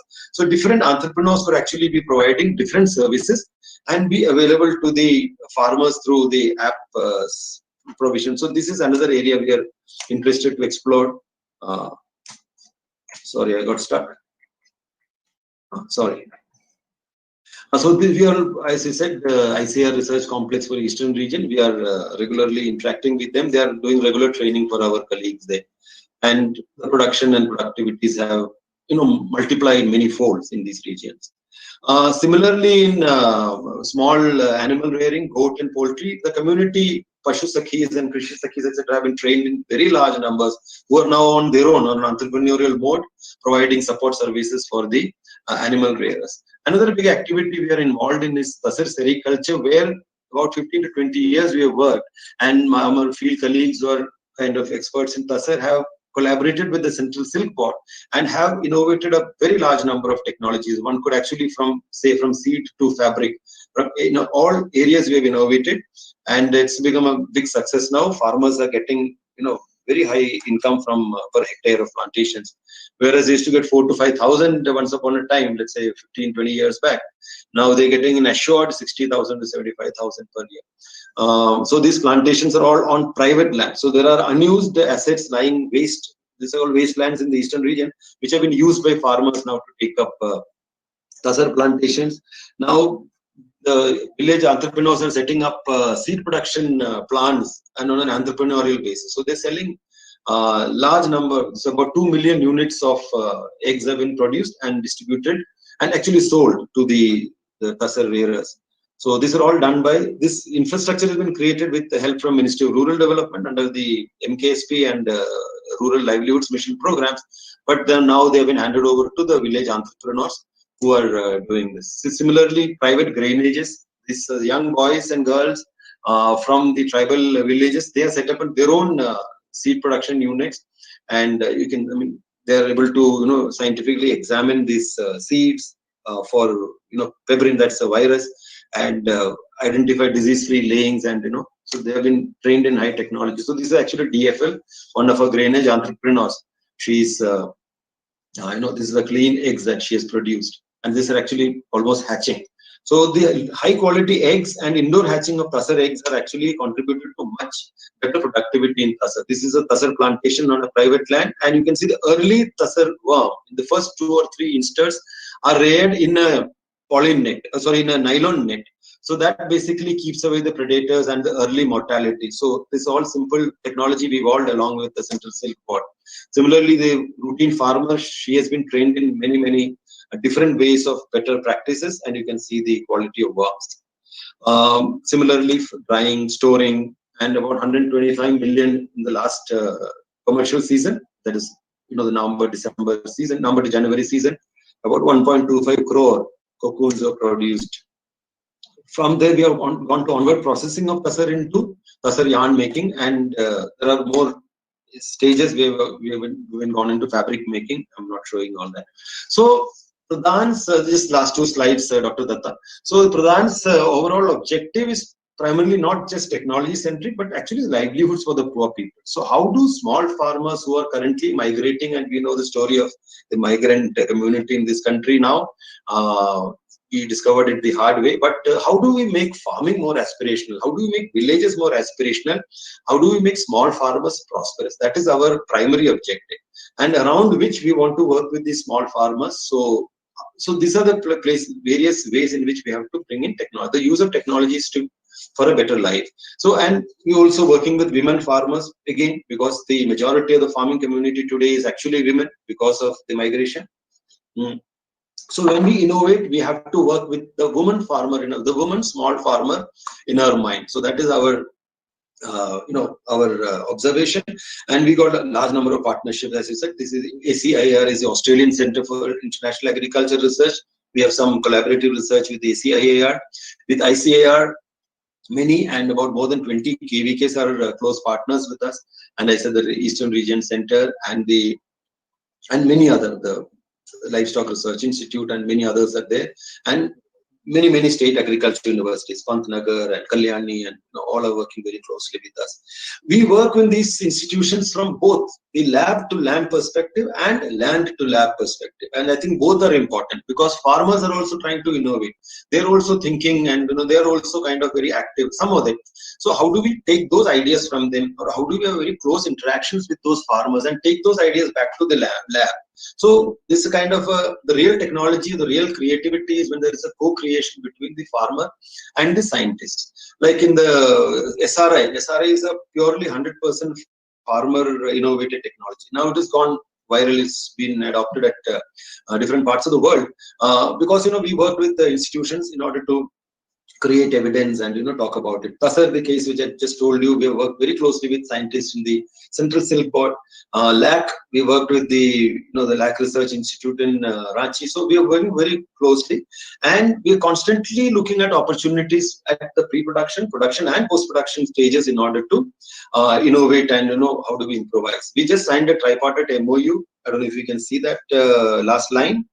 We just signed a tripartite MOU with the ICAR, MORD, and the Pradhan and a large number of civil society organizations together. So we just signed a MOU where MORD and ICAR technologies from the KVKs will go into the community self-help groups and the farmer groups and the Krishi Sakhis, and the civil society organization will be an intermediary in the spirit that I just told you. The last slide, some of the reflections that we have in our engagement is, as I said, we need an empathetic engagement between the scientists and the farmers. We need to, the scientist has to literally get into the shoes of the farmer, the small farmer, the woman farmer, the tribal farmer, and then see what is life look for her. And in that perspective, how do we innovate? And this collaboration is important so that the cutting knowledge, because the cutting edge knowledge that is evolving in the laboratories and evolving in the institutions and in the stations, how do we take these technologies to the small farmer? And appropriate technology does not necessarily mean low cost technology. So garib hai to technology garib hone ki zarurat nahi hai. What we require is, whatever the cost is, we need appropriate technologies which actually can benefit these people. So if this the resource is always an issue. We face a resource crunch all the time. So that is where we need to have partnership with the different programs, with the MORD and with the Agriculture Ministry, etc. But that is important. And farmers, as we said, if it actually addresses their aspiration in their life, they're highly willing to adopt technology. So the tribal farmers also not averse. The Tasar thing which I told you, this is a kind of a traditional cultural thing for them. They have been rearing Tasar in the jungles for hundreds of years. But when we adopted and when promoted new technologies, when we advised them on new ways of planting, they immediately adopted those things, because they have been experiencing losses and mortality in our earlier way of doing things. And when we said, we can help you with it, they immediately adopted the new ways of doing things. Because farmers, and we need to listen to farmers, I think everybody says that, because they're also constantly thinking of how they can better their lives. They are also as perceptive as the researchers in identifying interventions and carrying out innovations. So we can actually work with them as farmer researchers. And the other aspect is, which I told you about the Krishi Sakhis, etc. The farmer to farmer extension is very, very effective. So we have farmer field schools and producer groups, etc., where the technology gets disseminated and adopted much faster. So we need the farmer as an ally in our dissemination program. And as I was always saying, the NGOs like us can be the real setu between the community and the researchers. We work with the farmers in order to build a scientific temper, help them ask the right research questions and carry out innovations, and also create evidence, because that evidence actually will then give us the feedback, as Girish was saying. And the last point is, when we work with these communities, we don't just have a look of how technology or even agriculture for that matter, we take a comprehensive view of the women's social, economic, cultural and ecological realities in the context of their livelihoods. Thank you. This was my last slide. So it's not moving. Yeah. Thank you so much. Sorry if I took extra time. Thank you, Mr. Damodaran. And thank you for, like highlighting your last two slides, and which is given really the flavor of working with the community, the farmers, what you have talked about, the co-creations between the community and the scientists, and how we must learn from them and use the NGO's capacity to bridge the the knowledge organizations as well as the with the farmers. And always we believe like it's a two-way. It is a two-way path. It's not a one-way path. And thank you very much for giving your insight. And please be with us. But I'm sure that there will be many questions in response to your interesting systemic insight. And to take to the next sessions of the panel discussion, I request my colleague Dr. Ketaki Bharat to take it up from here. Dr. Bharat, please. Yeah. Namaste. Thank you, everyone. Really ये पहला जो session था वो बहुत ही खूबसूरत था, जिसमें आप सभी वॉलंटरी ऑर्गेनाइजेशंस ने जो जर्नी फील्ड तक आप ले चुके हो टेक्नोलॉजीज को, उसके लिए really I am very very grateful.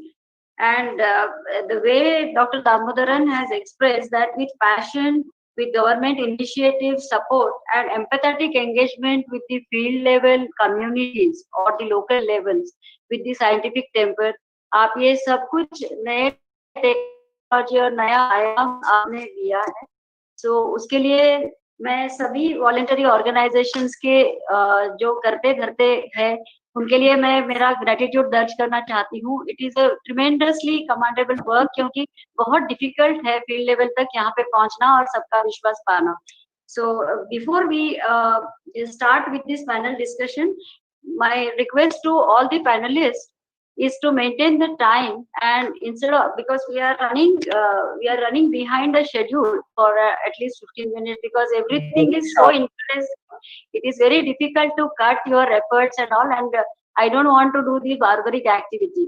So but still मैं आपको रिक्वेस्ट करूंगी कि आप प्लीज आपका जो आप साझा करने वाले हैं experiences, please we will keep it to around 8 to 9 minutes. Let us try to save 1 or 2 minutes for presentation. And now I will request Miss Vishesh Uppal from WWF, जो इन्होंने बहुत सारा ट्राइबल के साथ में काम किया है, लाइवलीहुड पे काम किया है. मैं आपको आमंत्रित करती हूँ मैडम कि प्लीज आप आके आपका अनुभव साझा करिए. Over to Vishesh Uppal ji. Thank you.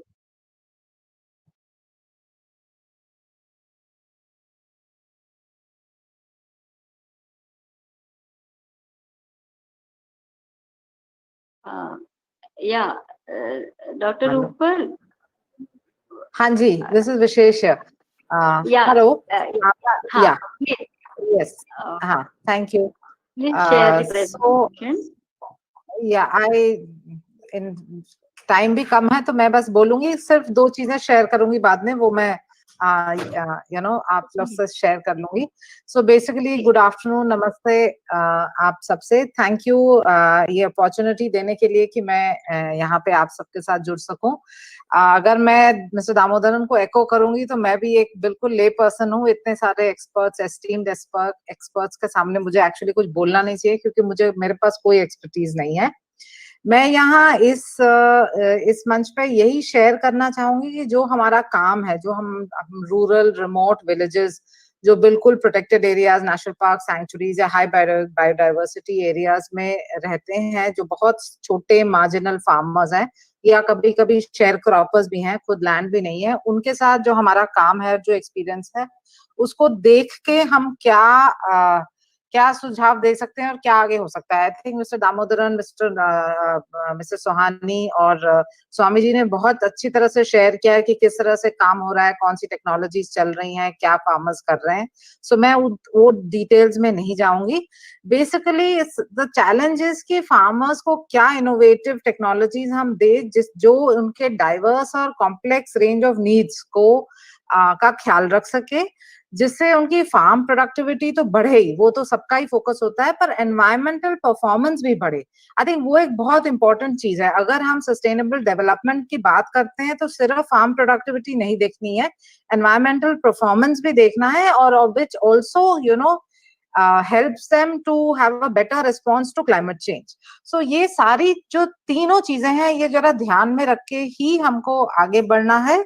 और मेन चैलेंज यही है कि यहाँ पे in these areas how do people and nature live in harmony. You know, अगर हम self reliance और sustainable development चाहते हैं, then how do we ensure that, you know, because for that people have to live in harmony with nature.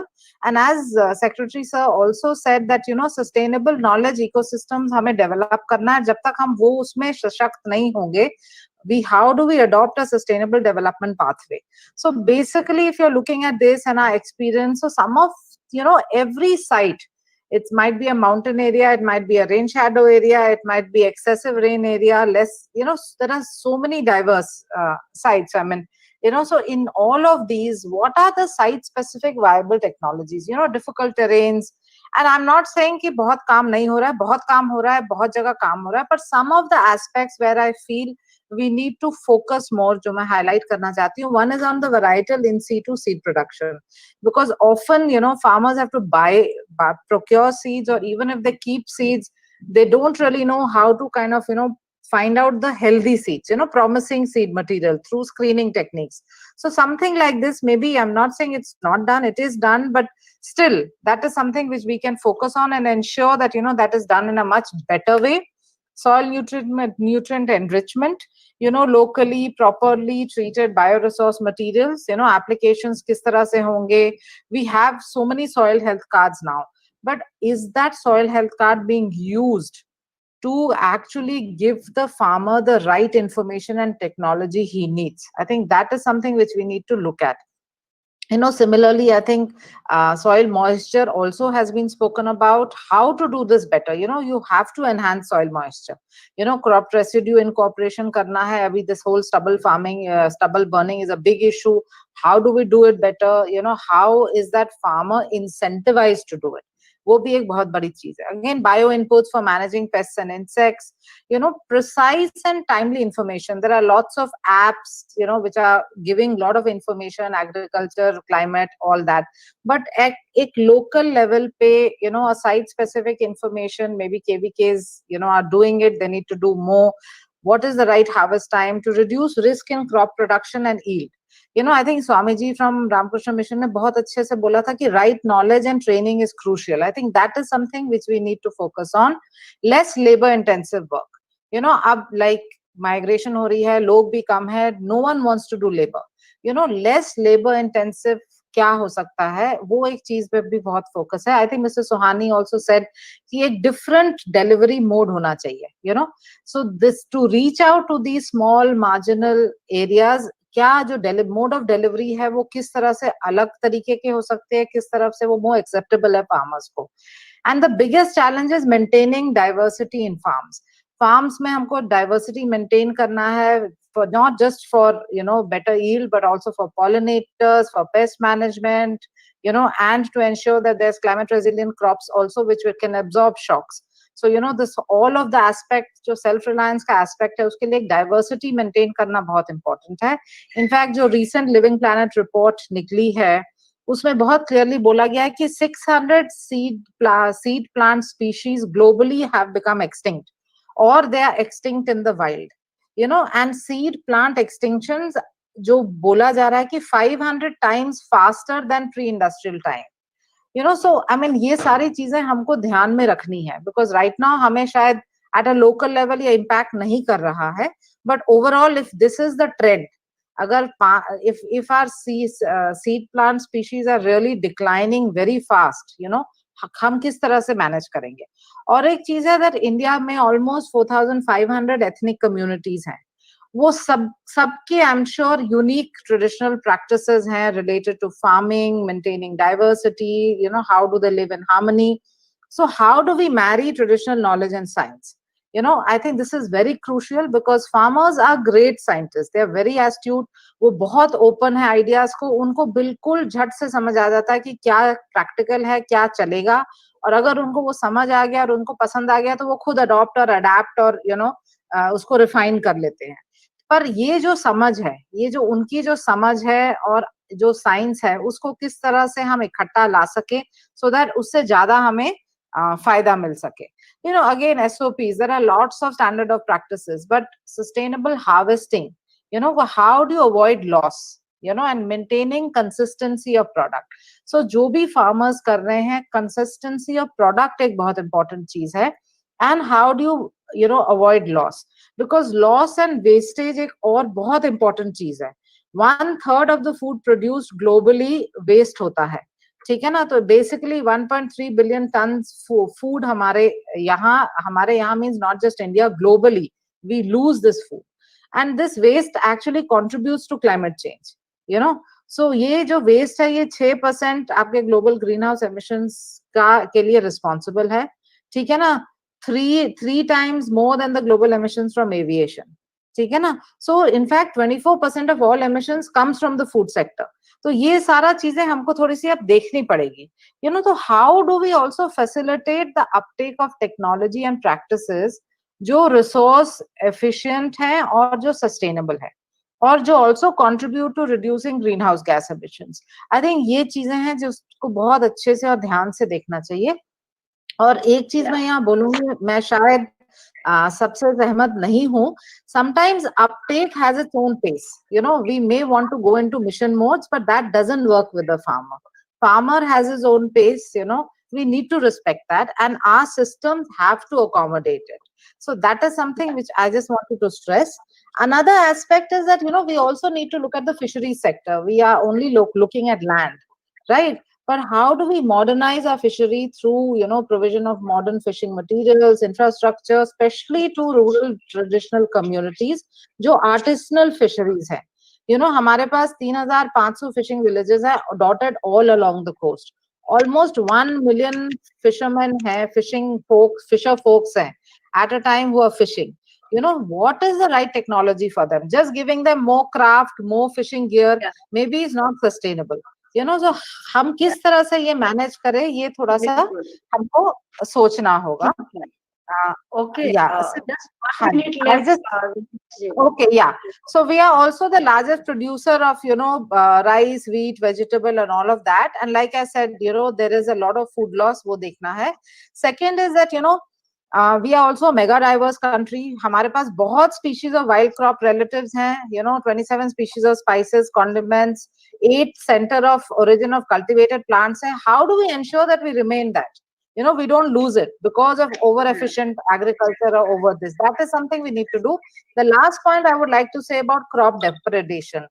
Human wildlife conflict, crop loss due to animals is really rising, and we really need to make sure that, you know, we have to put up a lot of, you know, effort into identifying early warning systems, get the right data, use proper science, which crops get affected more, what season, everything. How do we ensure the farmer sleeps at night and does not guard crops at night and work in the morning? So this is something which we need to look at it. And the last is the storage, because storage is also something which has been discussed, so I will not do. I just wanted to share 2 things which WWF is doing. One is this: we have developed with partners the animal intrusion detection and repellent system, which is like an early warning system to deter crop damage, alarms, you know, lots of things which is working. And second is an app called the Cotton Doctor app, which is an Android and web-based decision support system, which actually helps the cotton growers. You know, it gives advisories, irrigation advisories, nutrient application advisories, alerts also. And if anyone has so, you know, it is not just about providing information, it is also about, you know, troubleshooting. So I think my last 1 minute, ma'am, I just wanted to say, as part of the core family, you know, core support group family, it has been of immense help because all the relevant technologies are shared and we all can take it to the field and adapt it. So like what yesterday was discussed, that ISIT portal mein we can showcase all CSIR technologies and all. But there also has to be something about troubleshooting. How do we, you know, have a whole to and back and fro? Because, you know, that is more important. Not just about information, but also about how do we use it. If there is an issue, how do we reach out to it? So basically, these 2 days have been very informative, and I'm sure we all can work together. Thank you. Thank you. Thank you, Vishesh ji. Thank you for sharing the things. I would request, definitely जो आपने कहा वो बिल्कुल ही सही है कि जो ये पोर्टल है वो आपका इंफॉर्मेशन देगा, but definitely we all are working that how to facilitate this web clinic and the solutions. So your point is well taken, madam. We will work it out. Now I will request Dr. Shiraj Wahid to from GEAG Gorakhpur to उनका experience आप साझा करें. Your time is sir 8 minutes and just 1 minute leaving के लिए मैं आपको फिर क्षमा करके मुझे आप थोड़ा सा मैं include कर दूंगी. Because we are very eager to listen to you, sir. Please. Thank you ma'am. मैं शिराज हूँ, शिराज वजी नाम है मेरा और गोरखपुर एनवायरमेंटल एक्शन ग्रुप से हूँ. Gorakhpur environmental action group was established almost more than 40 years now, and we are largely working in with the small and marginal farmers and agricultural productivity, and also the climate resilient agriculture with the small land holding farmers and the women farmers, of course. The areas where we are working, we have the next slide, please. The areas in which we are working are like Eastern UP and North Bihar. And these are the areas actually where we are in the most flood affected area, one of the most flood affected area in India. And we are observing a lot of climatic impact, the change impact on the ecology and the weather conditions in form of excessive rainfall, intensity of rainfall, dry spells during the rainy season, the minimum temperature and the maximum temperature variation, and so on. So I mean, this is the context in which we are working, and the small and marginal farmers with whom we are working, these are largely the farmers actually who have the small land holding, but I mean, they are also synonym to the migrant workers. They have largely migrated to distant places because of the frustration and deceleration in agriculture. काफी समय से जो agriculture का production कम हुआ उसकी वजह से वो माइग्रेट हुए, और अभी कोविड के समय में जो बहुत बड़ा लोग जो वापस आए, ये जो मार्जिनल फार्मर्स हैं, उनसे ये बात जरूर लगती है कि उनको ये लगता है कि अपनी वो छोटी भी जमीन है लेकिन कहीं ना कहीं वही एक परमानेंट एड्रेस है लाइवलीहुड का, कि जहाँ पे ऊपर उनको विश्वास है कि हम अगर यहाँ पे लौट करके आएंगे तो हमें कम से कम खाने का या सर्वाइवल का मैकेनिज्म हमें मिल जाएगा. तो मुझे लगता है कि स्मॉल मार्जिनल फार्मर्स के लिए जो खेती है वो एक बहुत इंपॉर्टेंट डायमेंशन बनता है. और आज वर्ल्ड फूड सिक्योरिटी डे है और उस दिन हम लोग जिक्र कर रहे हैं फूड के प्रोडक्शन की, स्मॉल मार्जिनल फार्मर्स की. तो मुझे लगता है कि ये एक बहुत सुखद संयोग भी है.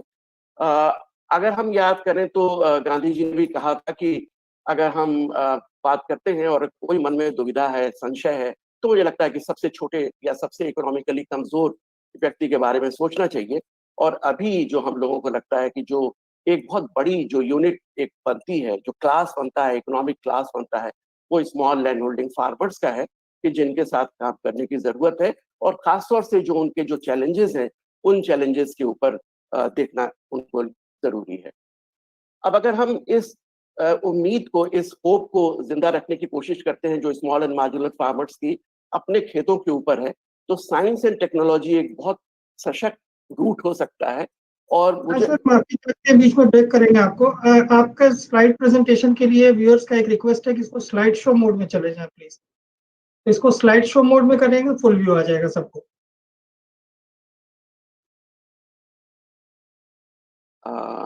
how to do this.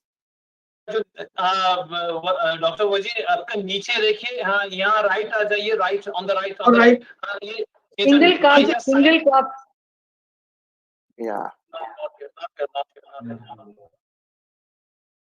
नहीं आपको F5 प्रेस करना था sir. We have can somebody show, I mean I have shared the slide, so if somebody can show it at that end. Yeah, we will run the slide. We will just I think let us take a view. All the slides should be run from yes. Yeah, please. अभी हो गया है. We have done it. Now you can present. Yes. Go next. Can you come to this slide actually which I was sharing? Yeah. Next slide, please. Thank you so much. So the thing is that the science and technology is the root, and actually we are supposed to be the bridge for linking the community with the knowledge organizations and the science organizations.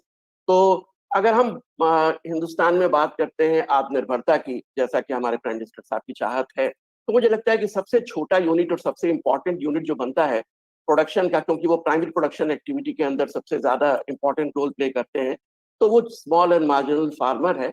और वहां पे उनकी unit के साथ आत्मनिर्भरता की शुरुआत की सोच करनी होगी, तभी हम आत्मनिर्भर भारत की तरफ बढ़ पाएंगे। और अगर हम इन किसानों के बारे में सोचते हैं तो दो बड़े चैलेंजेस जो हम लोगों को लगते हैं कि जिनके ऊपर हम लोगों ने काम किया है, उसमें एक तो ये है कि जो उनका गेन है, जो उनकी नेट इनकम है, वो धीरे धीरे जो है वो कम हुई है।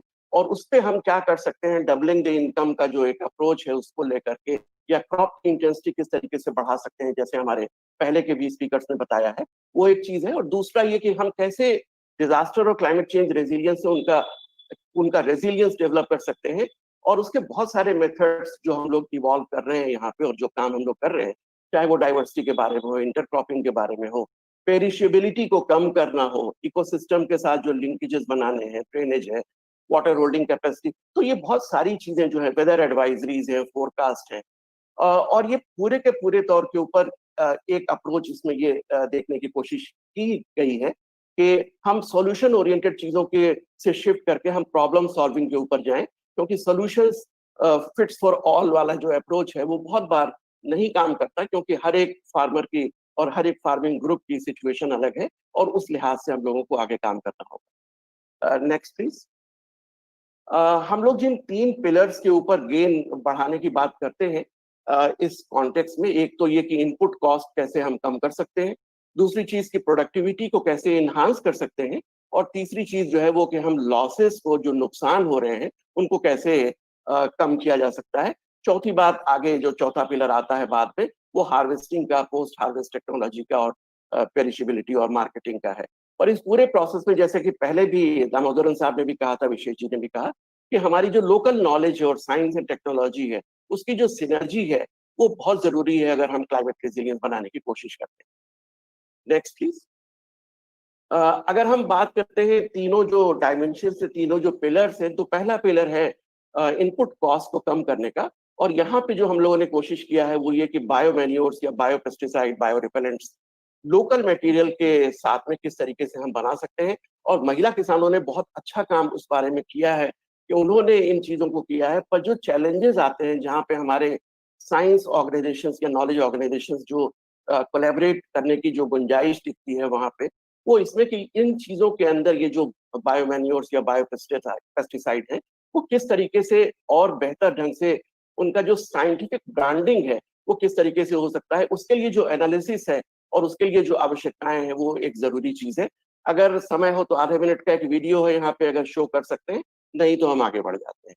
एक महिला किसान ने बताया है कि हम कोशिश कर रहे हैं अपनी कि यहाँ पे इस तरीके के इनपुट बनाने की, पर हमें जरूरत है कि जो कभी कोई हम इसको बेचने के लिए या स्केल के ऊपर अगर जाने की कोशिश करते हैं, तो प्रश्न ये उठता है कि इसमें क्या है कि जो ये खास बनता है।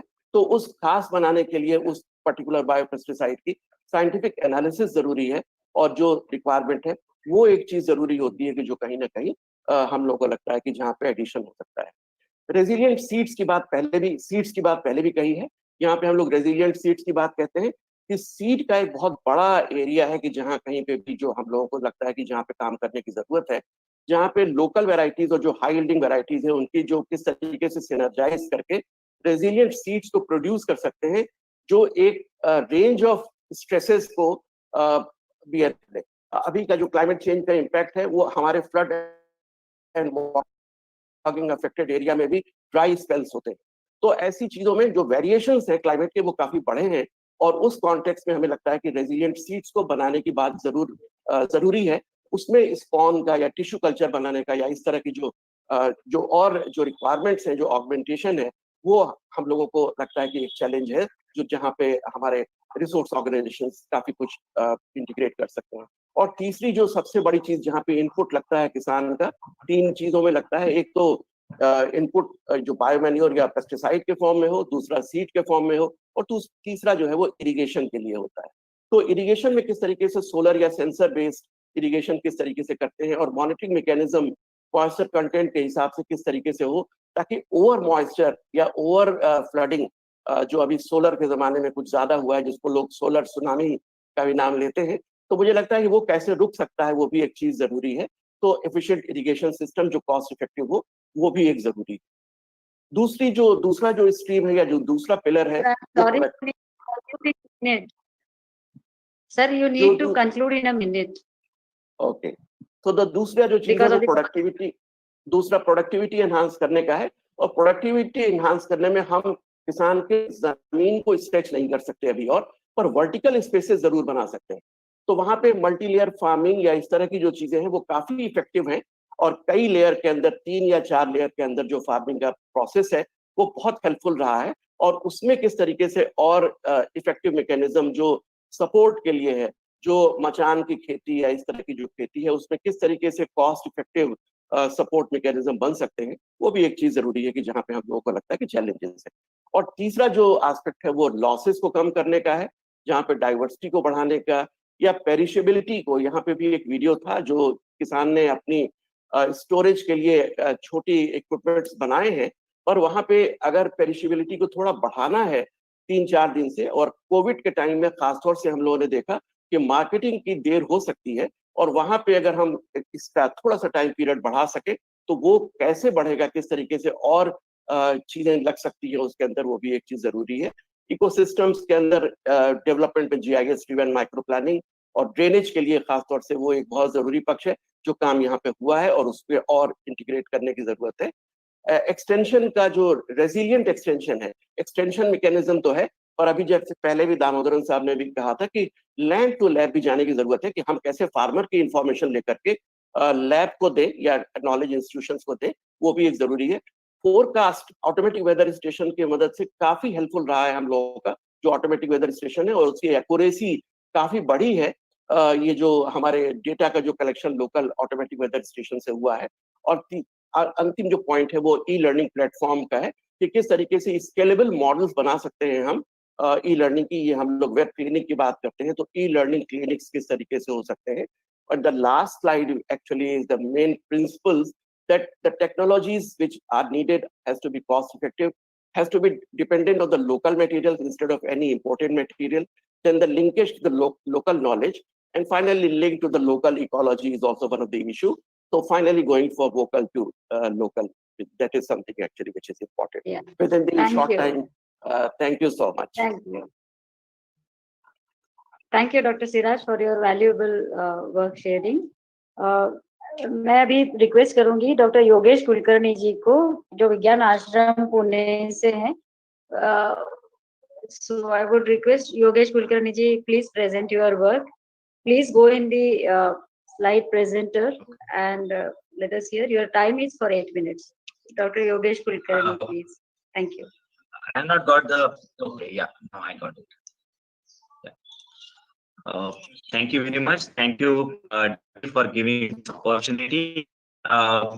My time is, I will directly my basic into presentation. Basically, I'm going to talk about the engineering challenges for improving agriculture, and that. Basically, at Vigyan Ashram, we are working on polyos technology. We are working on aquaponics, improving soil organic carbon. We are working on agro processing. So I'm going to talk mainly about that. And it's like it is called as intensive farming, or basically sustainable farming, or precision farming. So I'm going to present the challenges in all these areas.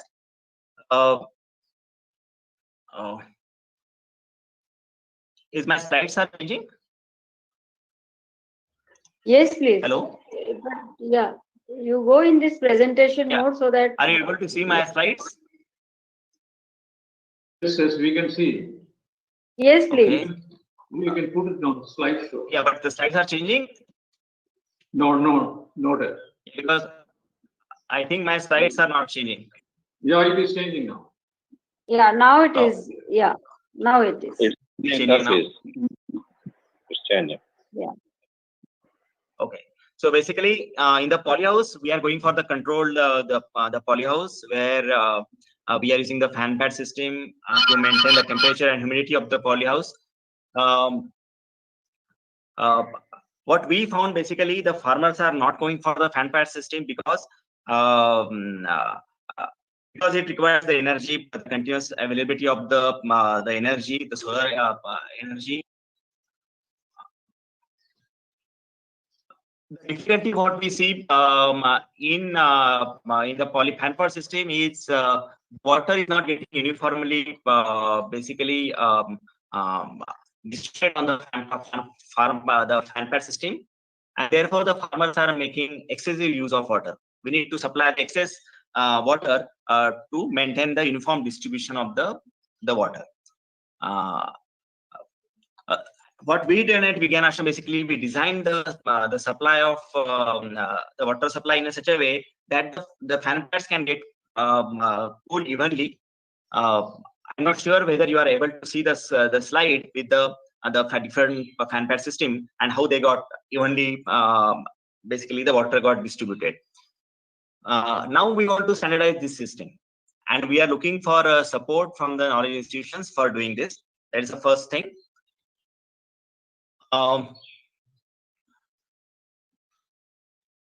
Second is these fan pad systems. They are normally over designed, and they are using the fans of 1.5 kilowatt normally, and the multiple fans are put sometimes more than what is required.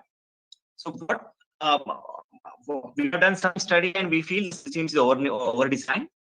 And we need to do the CFD analysis, the computational fluid dynamics design analysis of the system, so that we can get the idea and we can install the fan in such a way that we will get a uniform temperature. If you are able to do it, then basically we may able to reduce the wattage of the solar fan pad system. And if you're able to do it, then we can run these fans directly on solar energy. So at Vigyan Ashram, we tried on this. We got some certain success of implementing it. So we can use a smaller wattage fan, and we can directly run these fans when the sun is there and when we need these systems to operate. Like there is a need for using this system. So this is the area on the basically, especially for the polyhouse kind of thing, basically the closed loop system. Another technology on which we are working is the aquaponics, mainly for the small farmers, the marginal farmers who are not willing to have a farm pond because that much land goes from his cultivation. And therefore, we design a 1,000 square feet model of the fish tank, the farm pond, and the polyhouse. We have designed the package of practice, what kind of fish to be grown, and all these things. But now the problem basically is to reduce the nitrification, basically to increase the to have the effective nitrification, we need to have the higher flow rate. And therefore, it increases the dependency on the power supply. We need to pump more water. So basically, we are trying with this moving bed biobed reactor, which is used in the industry for the gray water recycling, for the treatment plant. So we are trying with that to increase the nitrification, and we are looking for support from the knowledge institution for doing this. Similarly, for maintaining the water temperature in the fish tanks, we are looking for water rating systems, removal of the sludge. So all these areas where we are experimenting, and we are looking for support for making it dependent. For the aquaponics system or intensive agriculture in polyhouse, we need to monitor the water flow rate, air quality, water temperature, the dissolved oxygens, ammonia, so many parameters. Good sensor, good automation, and even we also need to go looking for the solution like artificial intelligence and machine learning. So in all these areas, these are all new technologies, and we want to work with knowledge institutions in this area. I will go to the next challenge. Basically, many other speakers also mentioned about it, is to improve the soil organic carbon. At Vigyan Ashram, we tried with Azola, and we found Azola, because it is it is basically nitrogen base. It's very effective in absorbing nitrogen from the air. And if you can mix this with the agro residue, then it helps in maintaining the CN ratio, and we get a good compost. Typically, we found this lab results or documented results of the Azula. They are basically double itself in 4 days. At Vigyan Ashram, we tried, and we found in our lab, we are able to double the biomass. We are able to increase the 59.85% in the Azula per day. So we are able to have that much of increase of biomass, and we need this biomass on Azula on large scale. So we are now looking for designing a system to mass produce this, to maintain the lab parameter in the basically actually in a bigger system. So we are looking support for doing this. Solar dryers, we already designed at Vigyan Ashram. I will not talk about it, the dome dryer, but efficiency of the solar dryer we are using is less. We want to improve it. And for doing this, we are looking for better quality of paint to increase the absorption of the solar light. We also want the inner surface. We have a good emissivity. So we are looking for good kind of a paint. So if the Knowledge Institute can help us, we want that. We are experiencing certain uneven drying at certain corners. So again, we are looking for CFD analysis for the flow of the fluids inside the dryer, and we are looking for it basically support for the aesthetic,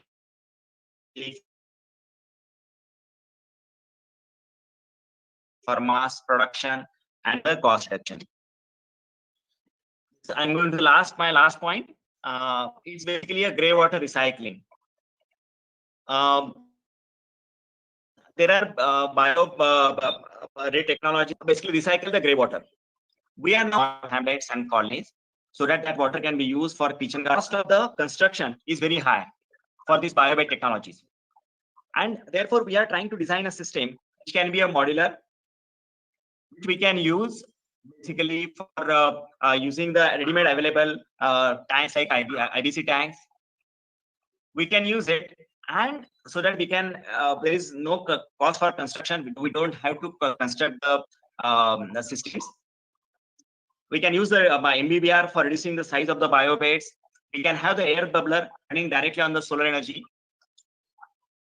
So we are working on this system, and we are open for collaboration on this problem also. We are already in the fabrication mode, and we are looking for support. Already we are working with some of the knowledge institutions like IIT Powai, Pune University, ICT, Mumbai. But we require more support in terms of designing. I told you about the latest technology like sensors and electronics. So we are open for the collaboration, and we are looking forward for support from them. So thank you very much for giving me this opportunity.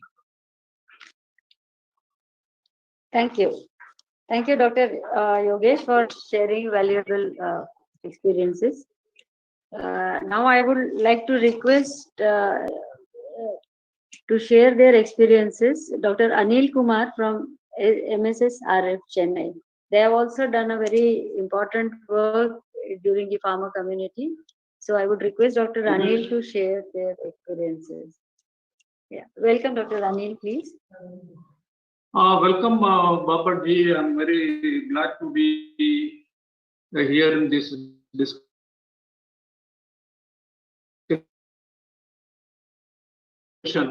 Today is the food day, so I'm extremely happy that we are discussing this subject matter.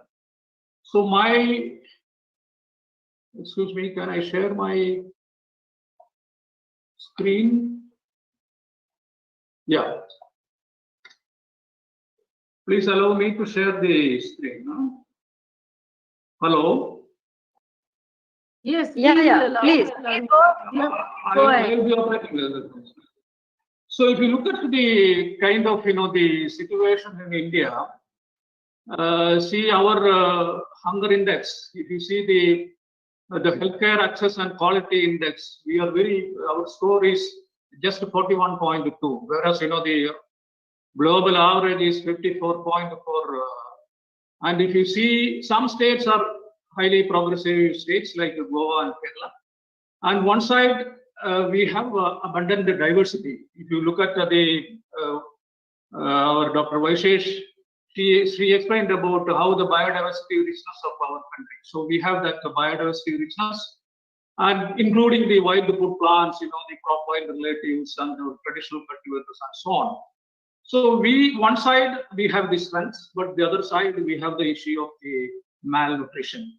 So I'll be focusing on how do we connect these links. Can I have the next slide?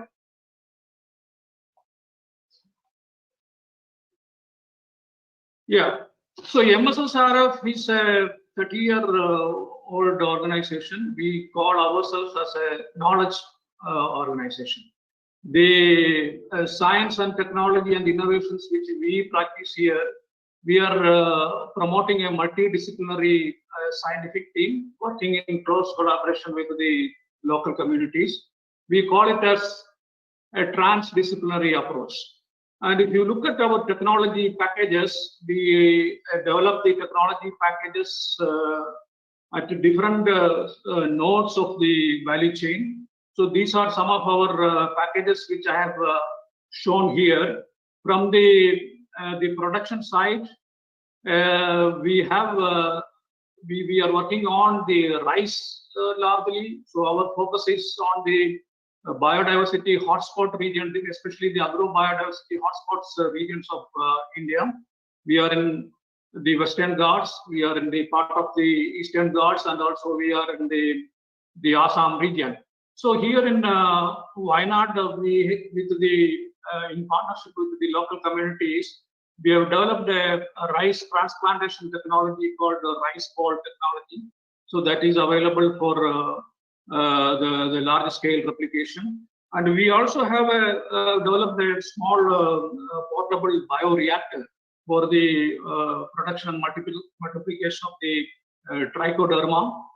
And we have we are effectively using the digital technologies for the production. We have developed one farmer application, the farming application. We call it as Panne application, and this is now being applied in the coastal regions of Tamil Nadu. And we also have another application called the Fishfront Mobile Application, FFMA. And this is being operated in different coastal states of India. We have already reached some 70,000 fisher families. And we, on the other side, the value addition of the food products. We are working on the millets extensively in different parts of India. And recently we have established a rice biopark. This rice biopark is an approach to add value to all the elements of the rice crop.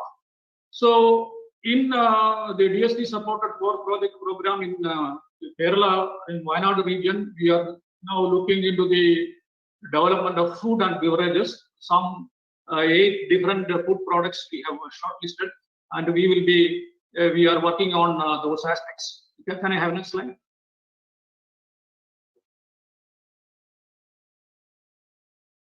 Can you come to the next? Yeah. So this is the framework which I wanted to discuss here.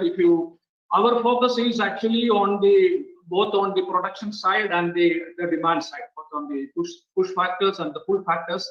So this is the framework with which we are working.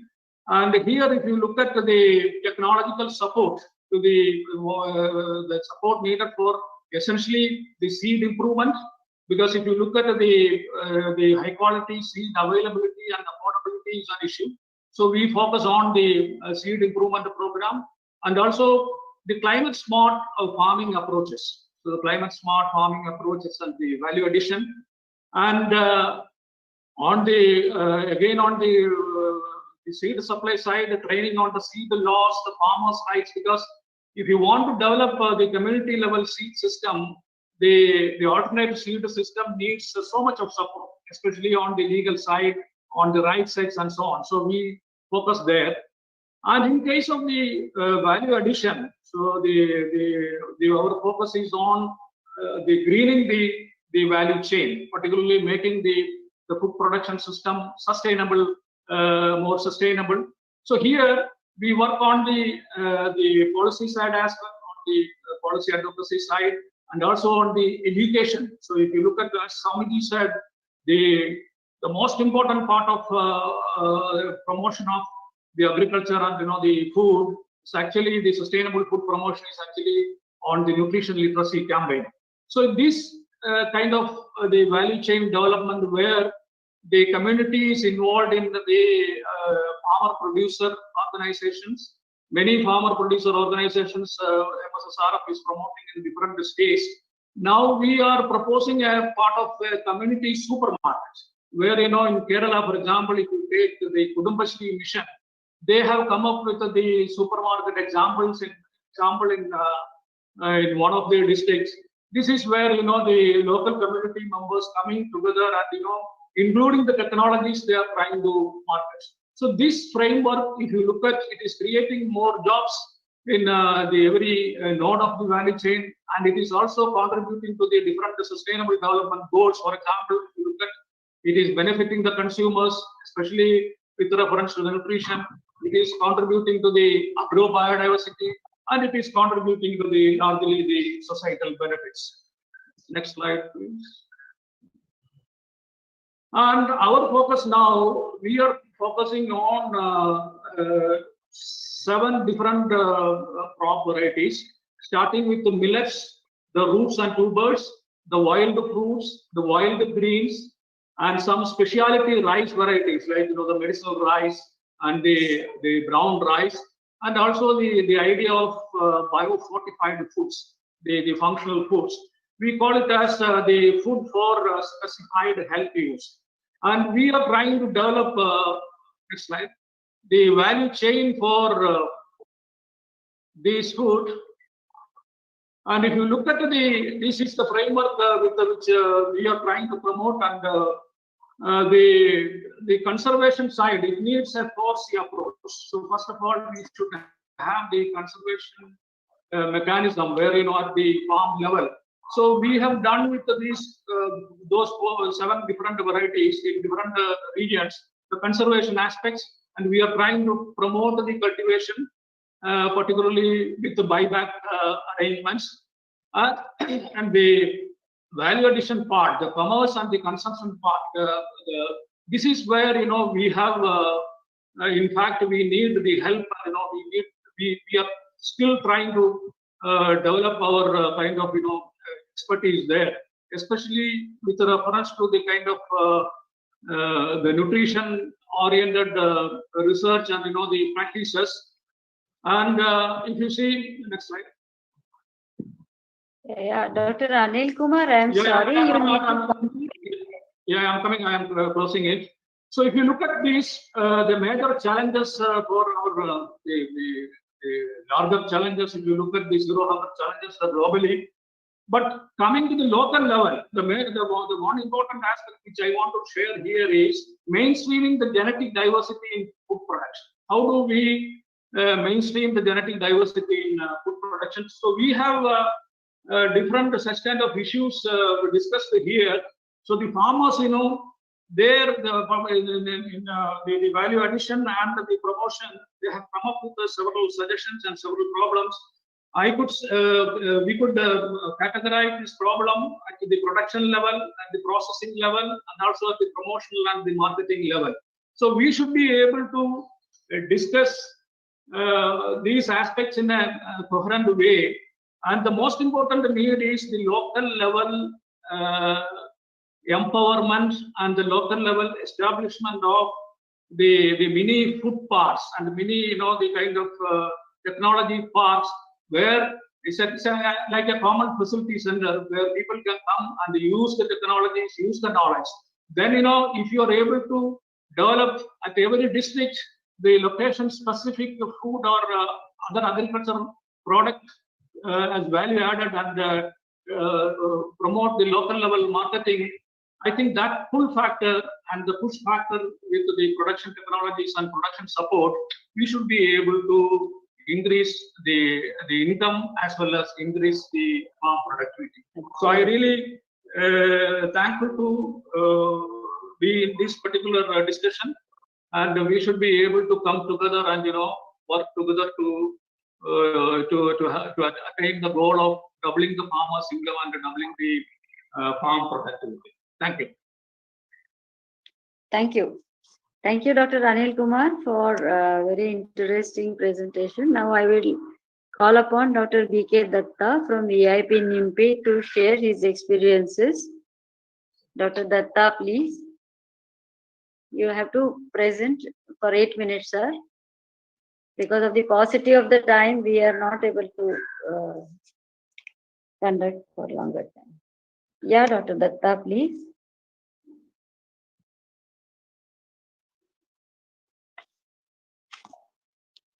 Hello. Hello. Madam, Dr. Datta, there is some confusions in your, these things. We have invited Dr. Day from Prism for this. I think we have Dr. Anuruddha Day. Oh, okay. I have got another. Okay. Yes. So please announce. I do not have the thing. Yeah, Dr. Anuruddha Day from Prism. Okay. So I am sorry. I was having the other version. Yeah, Dr. Day, please. From Prism. Not an issue. It happens. I am Aniruddha, and my organization is Professional Institute for Development and Socio-Environmental Management, PRISM, in short. Actually, it is not that I am very generous. I am not showing any generosity, but submitting here that like Narendranath from Pradhan, like Dr. Siraj, who had taught me lots of things on climate change resilience issues.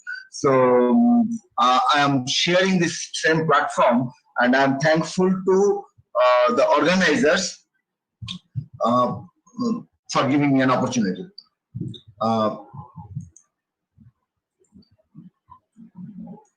This turn on camera. Yeah, can you turn on the camera? Yeah. I'm trying, but why it is not happening? Turn on camera.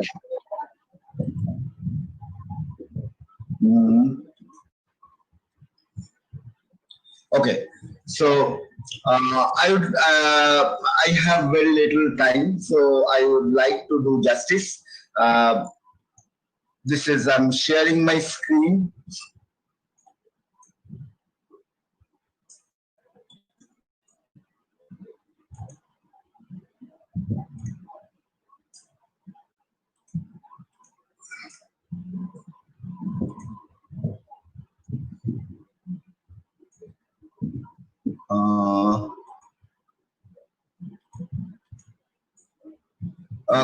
Can you share the screen from your end? Yeah. Yeah, I think it is okay now. Yeah. So the thing that I really like, the one thing that is the focal thing, which is written that socially relevant STI. So being a social scientist, I liked it because this particular part was missing in the previous years, and we claim ourselves developed, but if we do not consider, as some of our colleagues they have said, that community centric it should be. So community should be at the focus, and we have to have an unlearning attitude. So we need to unlearn. So these are certain basic things, and what we are doing before that, before coming to that, next slide please. I would like to say that actually my subject is water security. So I will discuss on water security only.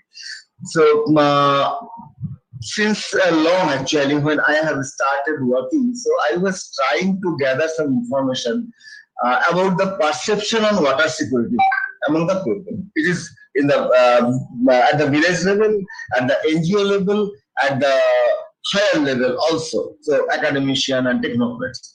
But the point is that I really fail to see a clear-cut idea or concept on water security.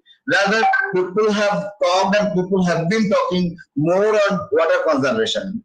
Nowadays, this is more. But water conservation is one component. Water conservation is not water security.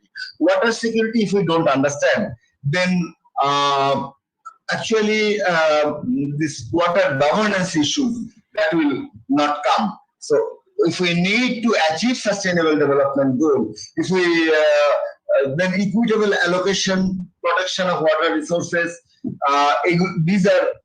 this must occur within the framework of integrated management and water governance, but its implementation is problematic. That is what we have realized. Otherwise also, if you see, that's large impoverishment of aquatic biodiversity. We have been talking about all these things: aquatic biodiversity, ecosystem degradation, reductions in water quality. These are not paid due attention, and as a result, the consequences are like these are unaddressed side effects. Because if we only think about access to water, then we are not addressing the basic issues and we are not touching the ground zero level. We have seen that in Millennium Development Goal, now it is SDG. So in Millennium Development Goal, when it was assessed, so we have seen that this thing, we didn't achieve the targets. It is now known to everyone. There may be reasons, like one is that proper allocation, financial allocation was required, and at the same time, the failure of delivery mechanisms, including water governance. So these are the issues. Without understanding all these things, and this, I'm coming to the next point. Next slide, please. Without understanding this, we will not be able to achieve. So my point is, I'm coming to the second point. My point is that we really need to understand that water should not be treated in isolation. There are many other aspects. So there should be a global water system, and there is a global water system, and we have to understand that.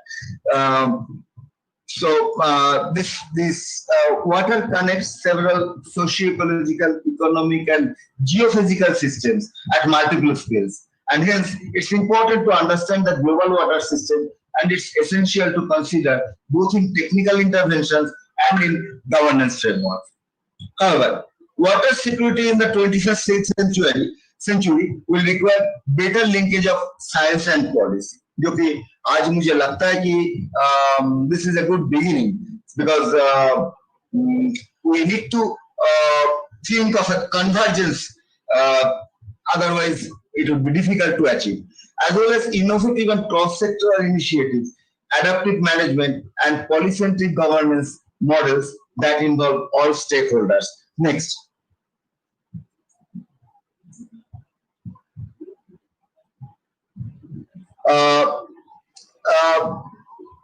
There was one professor in 2012, professor from University of Bonn, Germany, Janos. He said that consensus solutions will need to be achieved by evidence-based mediation rather than following untested panaceas, so as to ensure equitable and sustainable global water use. So it is important to consider the advantages and disadvantages of narrow versus broad and integrated framings of water security, and explore the utility with reference to integrated water resources management.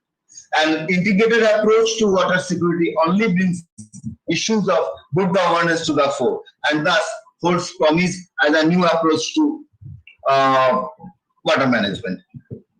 Next. Actually, I'm sorry, you need to conclude in 2 minutes. Dr. Dev, please conclude in 2 minutes. Please conclude in 2 minutes, please. Okay. So these are these all these things are written. I think you are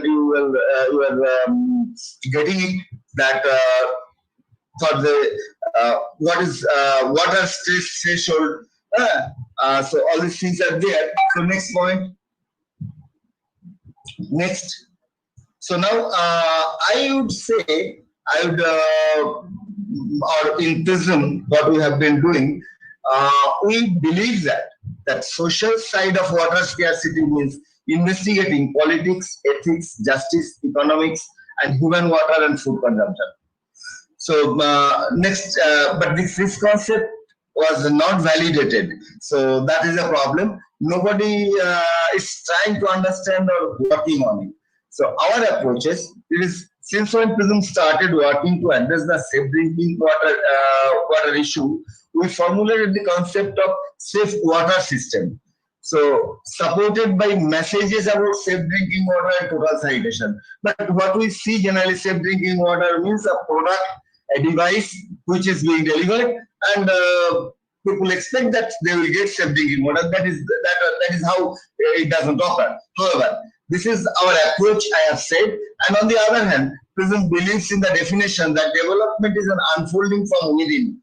So hence for us, it's important to explore solutions from within. So we don't want to keep our communities in a make-believe, so that there should not be any dependency syndrome. People should understand, and there will be some interactions, so that we will learn from them, they will learn from us, there will be value addition. So all these scopes, we need to be flexible. So thank you. Next slide. So just coming down. The next slide. Yeah. So we have developed some models. I'm not going into details. We've developed some models in the area in North 24 Pargana district of West Bengal. Iron in water is very high, and these are arsenic contaminated areas. So people always complain about iron in water. So we developed a iron removal plant. Not only that iron removal plant is developed, we also calculated that by pumping once, how much water we are extracting. This is groundwater. So we have seen that it is mostly, in this particular case, it is mostly 1 liter per pump. So 1 liter means only 200 ml we are using, or maybe 100 liter ml we are using, and rest is just going waste. So we tried and put some taps so that 7, 8, 9, 10 people can access this plant at a time, and using the same groundwater without using any electricity or anything. Next. So this is something I'm just skip this. This is rainwater. So rainwater is like this, and people should understand the water treatment technologies. Otherwise, people will not. But it is this doesn't directly related with water security. Next, skip this. Skip this, please. Skip this slide. Skip this. Yeah. So our campus, we have been using this thing, surface water after treatment. So there is a surface water treatment, and this is being demonstrated to others so that people can also replicate. The point is that surface water is throughout the year we can have drinking water, and this is not for our own consumption. This is almost in our campus. Every day there are 20 people or 25 people, they come. Sometimes when visitors come, it's more. And we have dairy, we have poultry. So all our animals also, they use. So water security, this is the concept we need to first actually understand, and then we need to work on it. So I'm giving an example that in 2019, we have harvested 70% of rainwater and used only 30% groundwater. So that is done. Next. Thank you, Dr. Day. I think you need to wind up because of the next session. I'll be finishing very soon. this is a subsurface water treatment plant. And why I am showing this is because we have done this, and actually in association with the communities, and community people, they are trained how to develop all these things, how to do this, and what is the meaning of water security, why they should understand what water security means. And we are actually irrigating all this. This is there is 3.33 acres of land. So if I show this, if I say, then people will believe that this is possible. So that is what was the purpose. So there are some other slides. So if there is no time, you can skip. You can give your presentation and details in chat box. Yeah, I think you can. You please, sir, आपका phone number और contact details आप chat box में दे दीजिएगा, because there are very interesting examples, but we cannot take it because next sessions are waiting. And sorry for the interruption. Lastly, I would like to say what Dr. Siraj has said, that solar panels for lifting groundwater. So many people didn't understand. Actually what they do is they feel that their cost of electricity has been reduced, or there is no zero cost. But at the same time, groundwater is being extracted like anything. So what Dr. Siraj has said, I fully agree that we need to work on that, so that there should be some sensor, something, so that people should judiciously use groundwater. Thank you. Yeah. Thank you, sir. Okay. Yeah. So it's a very wonderful session. I am again, I have my sincere apologies to all the speakers. I need to interrupt because of the keeping the time. I was time manager also, so extremely sorry for that. But I would request all to give your contact details on chat box, and then our people can reach out to you. And definitely, I do agree that it should be, geography centric or people centric. Even though the concept we can tweak it with your expertise, sir. And it is a wonderful thing. And even IIT Delhi also has developed the groundwater level sensor in our Rootag IIT, as well as their other doctor also. They have got the startup also at IIT Delhi, so we can actually integrate the good technologies developed. Now we need to also move on to the question answers and the feedback sessions. So I would request Dr. Datta to take over, and we will have our interactions and we will learn more. Thank you. I think before I take the question answers and also the concluding, I would like to open it to our technical advisory group members. And I see here, like I request the technical advisory group member who are present here, if you can just put your camera on. I see here Dr. Anil Joshi's hand. Dr. Joshi, yeah, it is to you. Yeah, please. पहले तो मैं समझता हूं कि आज की ये बातचीत बहुत महत्वपूर्ण थी, और सबसे बड़ी बात यह है कि लोगों के बीच में काम करने वालों के योगदान के बारे में बात थी। मैं विनम्रता से एक अनुरोध और करना चाहता हूं सभी साथियों को कि देखिए, हमें कुछ चीजें बड़े आधारिक रूप से समझनी चाहिए। हम जो कुछ भी कर रहे हैं, सामाजिक संगठनों के लोग या जो भी ICR कर रहा है, सबसे बड़ा टारगेट है तो स्मॉल एंड मार्जिनल फार्मर, जिसको हमने बार बार बोला, बार बार अपना बात कही। लेकिन 2-3 बड़े सवाल हैं जिसके बारे में हमें चिंता करनी चाहिए। और मैं जो कुछ भी कह रहा हूं, मैं इस आधार पे कह रहा हूं कि मैंने पूरे देश की 3 बार साइकिल यात्राएं की हैं, सिलीगुड़ी से उत्तराखंड, कन्याकुमारी से उत्तराखंड, कश्मीर, और उसके आधार पर गांव, किसान और लोगों को मिलने के बाद मैं अपनी बात कह रहा हूं। और आप ये भी मान के चल सकते हैं कि शायद मैं उनकी बात आप तक पहुंचा रहा हूं। पिछले 50 सालों में small and scale marginal farmer के क्या हालात हुए और क्यों बिगड़े हालात हुए, इस पर शायद हमारे लिए गंभीरता से सोचना होगा, क्योंकि हम तभी उनको ऑफर कर सकते हैं कि पिछले 50 सालों में हमारे हालात स्मॉल एंड जो मार्जिनल सीमांत किसान है उनके हालातों पर क्या है, क्योंकि अभी आप ये भी मान के चले कि इस देश के 80% किसान मार्जिनल स्मॉल फार्मर है और 50% से ज्यादा हमारी प्रोडक्टिविटी पर कंट्रीब्यूट करते हैं।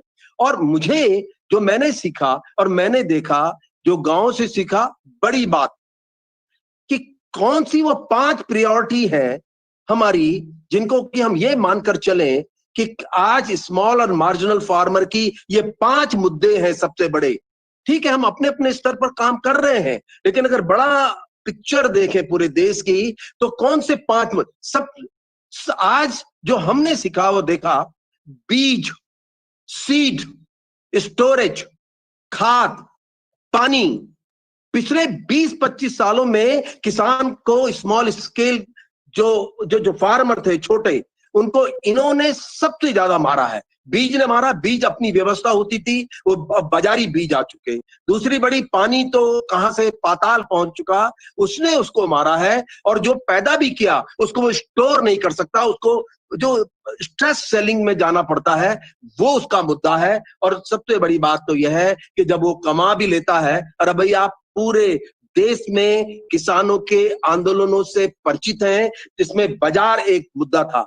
तो बीज से और बाजार हमारा मुद्दा होना चाहिए, और उसके बीच में जो कुछ भी किसानों से लेना देना है उस पर देखना चाहिए।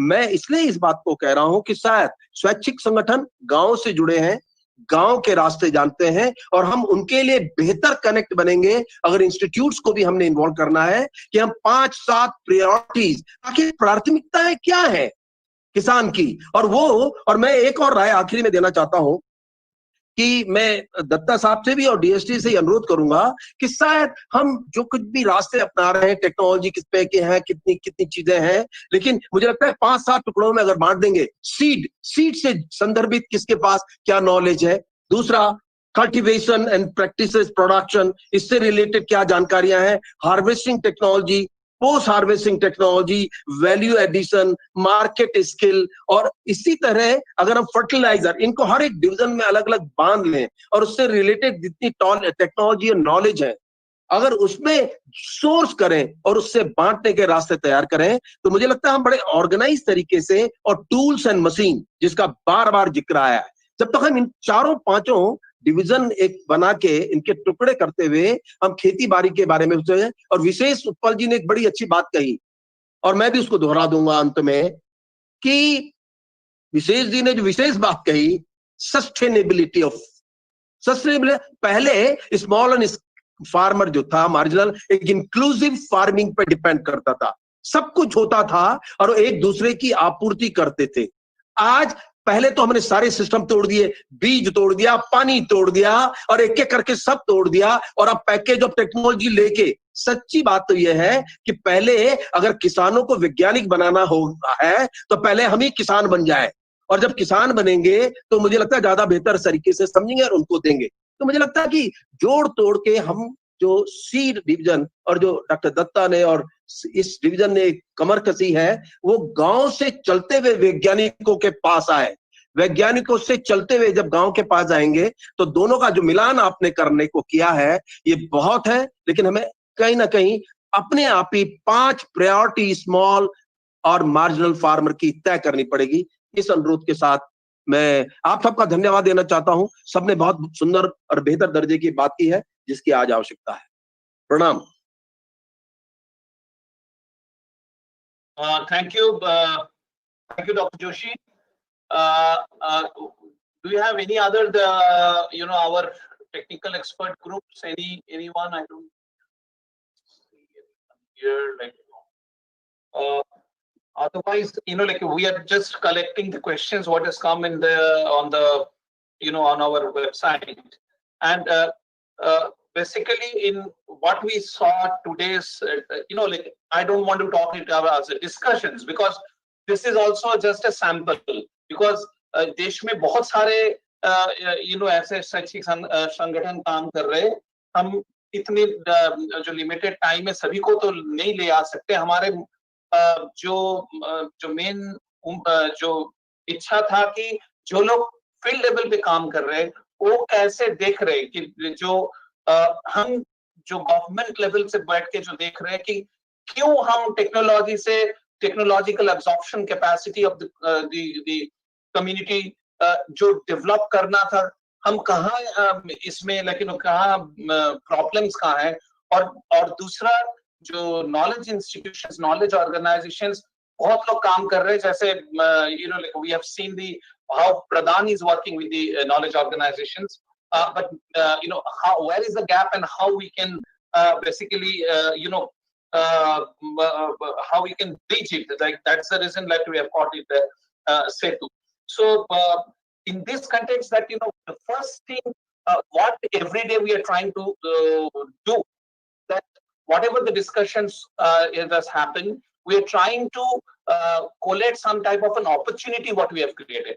I request all of you like who have joined here through this Go meeting, the platform or from the other platforms, please give your input, whether during this period or after, so that our collective understandings can only take us the future. Because when Dr. Swami Bhaveshananda ji, like when he was speaking, so he spoke about that how this integrated organic farming approach of the Ramakrishna Mission has really developed the science and technology absorptions capacity of the community. But at the same time, at the end, he told that what are the research issues that were still, we need collaborations with the knowledge organizations. So what I suggest, like with my colleagues also, we can segregate it, the issues and the recommendations, and can put it into our ISIT, the portal, and we would love to get reactions or the response from the knowledge organizations, whether they feel that in this area they are ready to work. So he has already that also spoke about the standardizations of the biopesticide, which is an issue which we also feel like we get a lot of the projects in this direction supported, but there's no standardizations of that. Dr. From BAP, Dr. Girish Chauhani has a very nice way, at a system analytical way, has brought out the issue that there is a huge requirement of a massive capacity building in the community. I think the opportunity what it comes, you see that I'm starting from home, because we have a huge network of these core support groups that who are working now, who were supported earlier.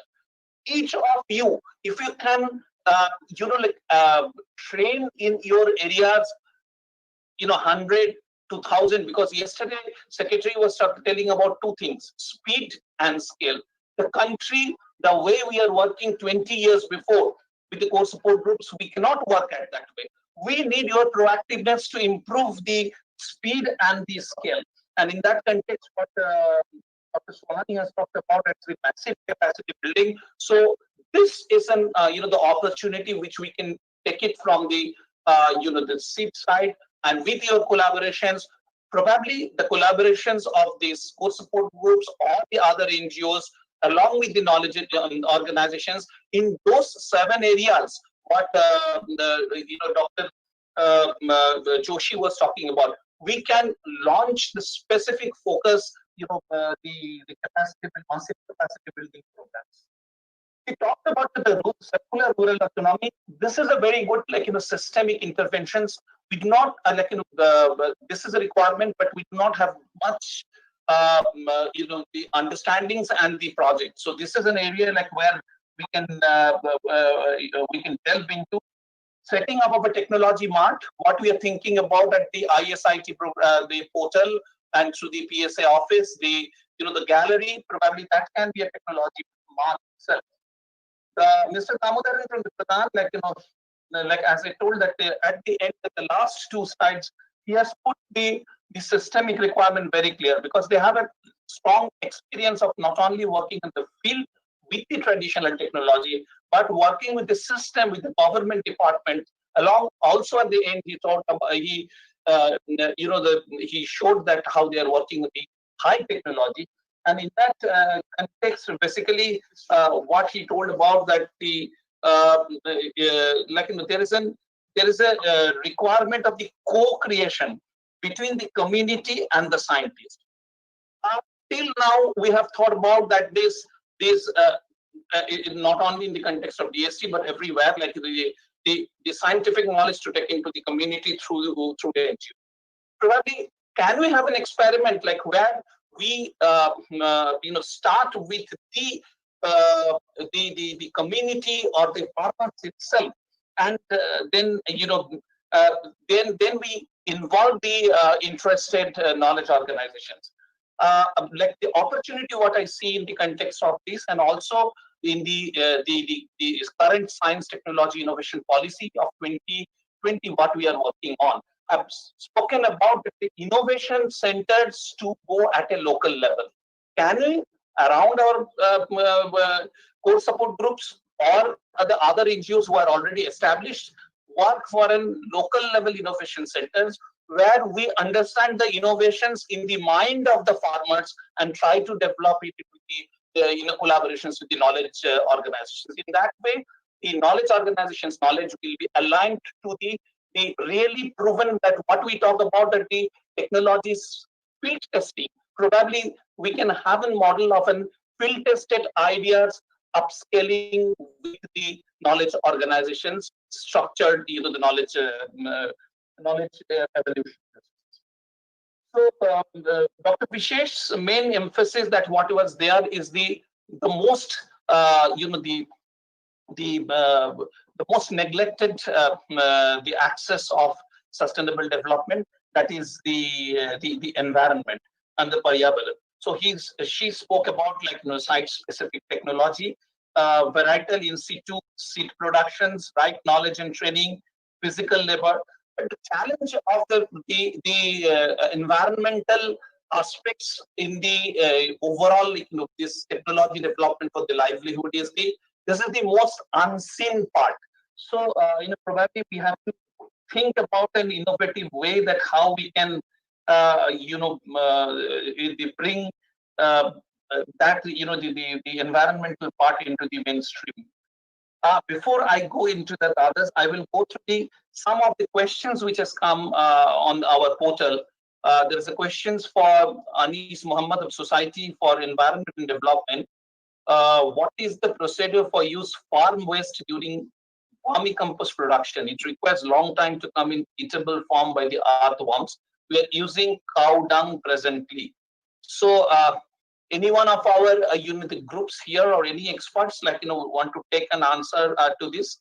The question is the procedures to use farm waste during vermicompost production, and it requires long time to requires long time to come in eatable form by the earthworms. We're using the cow dung presently. Anyone now that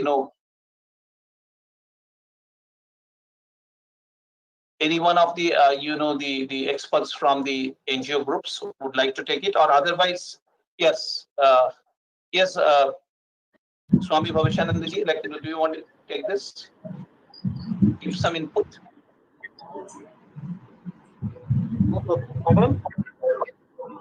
Yeah. So the question is what is the procedure to use farm waste during vermicompost production? It requires long time to come in eatable form by the earthworms. So currently they are using cow dung. Whether you have any other better technology, the question is. Practically जो vermicompost था, vermicompost आपका any cow dung manure से भी हो सकता, cow dung से भी हो सकता है, any biodegradable from any biodegradable. उन्होंने cow dung ही use कर रहा है, तो he is asking. Initially, he is asking whether you have a better technology for that. So, what we have been doing it initially 30 to 40 days, we keep it for semi-decomposition. After that, that earthworm is to be released in a heat. Different methods are there. One method heat method, another tank method. So, if he have a vermicompost tank, there you can put it, or if you simply under a tree, steady or semi-steady condition, they can keep the that semi-decomposed cow dung, and then they can release the earthworm जो आइसेनिया फोर्टिडा या यूडिलस जो whatever will be available, that they can release it. Then after that, around 45 to 60 days it will be required to get it converted into vermicompost. We have been doing it. We have been preparing. Yes, please. Can I give you some input? Sure. Good evening. I'm Dr. A.K. Dixit. I am working as a principal scientist at the Central Institute for Research on Goats at Mathura. I think मैं suggest करना चाहूँगा जिन्होंने ये प्रश्न किया है उनको मैं suggest करना चाहूँगा कि इसकी complete information जी हाँ इसकी complete information जो है वो information आपको Indian Veterinary Research Institute में Dr. Ranveer Singh, he is a principal scientist at there, and he is working as a principal scientist in genetics and breeding department, and he has developed a very good this Jai Gopal vermicompost. Okay, so he can contact to through the email, or the email is available at the IVRI website, and he may give some very good information on it. और ये training भी कर सकते हैं, अगर training करना चाहेंगे वहाँ ट्रेनिंग भी हो जाएगी. Thank you, doctor. Thank you. I'd like to add a few words. Yes, Dr. Bharat, yeah. I'll come to Dr. Day later on. Dr. Bharat, yeah. Yeah, here I would like to share that since farm waste is a very complex thing, so it will require pre-treatment because that lignin degradation, so either it can be done enzymatically, chemically, or with the help of biological, that microbe consortium. In BARC, Dr. Sayaji Mehtre and NABTD division has worked quite a bit on that. So depending on the scale required and the type of crop residue, it can be worked out, but it would be case to case. It would require holistic system, and it will take around 45 to 60 days also. And Equine Institute at Bikaner, they are also working, even PSA office and myself are associated for horse dung vermicomposting, and we also worked quite a bit, but it takes a lot of time because of the complexity. Over. Thank you. Yes, Dr. Day, yeah. Dr. Day, you have to unmute, you have to unmute, Dr. Day. Yeah, actually they are talking about cow dung. तो indigenous cow होना बहुत ही अच्छा है. अगर indigenous cow नहीं होगा तो time भी ज्यादा लगेगा. This is from our field testing. One thing, and another thing is that ये टेक्नोलॉजी का बात करते हैं. टेक्नोलॉजी से लोग कंफ्यूज हो जाते हैं, कम्युनिटी. तो टेक्नोलॉजी में कुछ चीज आप वैल्यू ऐड कर सकते हैं. टाइकोडर्मा विरिडी अगर ऐड करते हैं तो जैसे कि मैडम ने बोला, इसको सेग्रीगेट करना है, सेपरेट करना है, पहले इसको कंपोस्ट कर लेना है, उसके बाद वर्मी कंपोस्टिंग में जाना है. वर्मी कंपोस्ट में जब जाएंगे तब ट्राइकोडर्मा विरिडी अगर यूज करते हैं तो ये बहुत कम समय में वर्मी कंपोस्ट बन जाता है. एंड उसके साथ वर्मी वॉश का बात नहीं आया. Vermi wash we can also get. Thank you. Thank you. I think to a certain extent we have, answered to this query. There is a query from Dr. Swahani. Dr. Swahani, is there any pilot plant or standardized technology to convert biogas to CNG? And if yes, how much is the cost? Dr. Swahani? Sorry, anyone from Bev?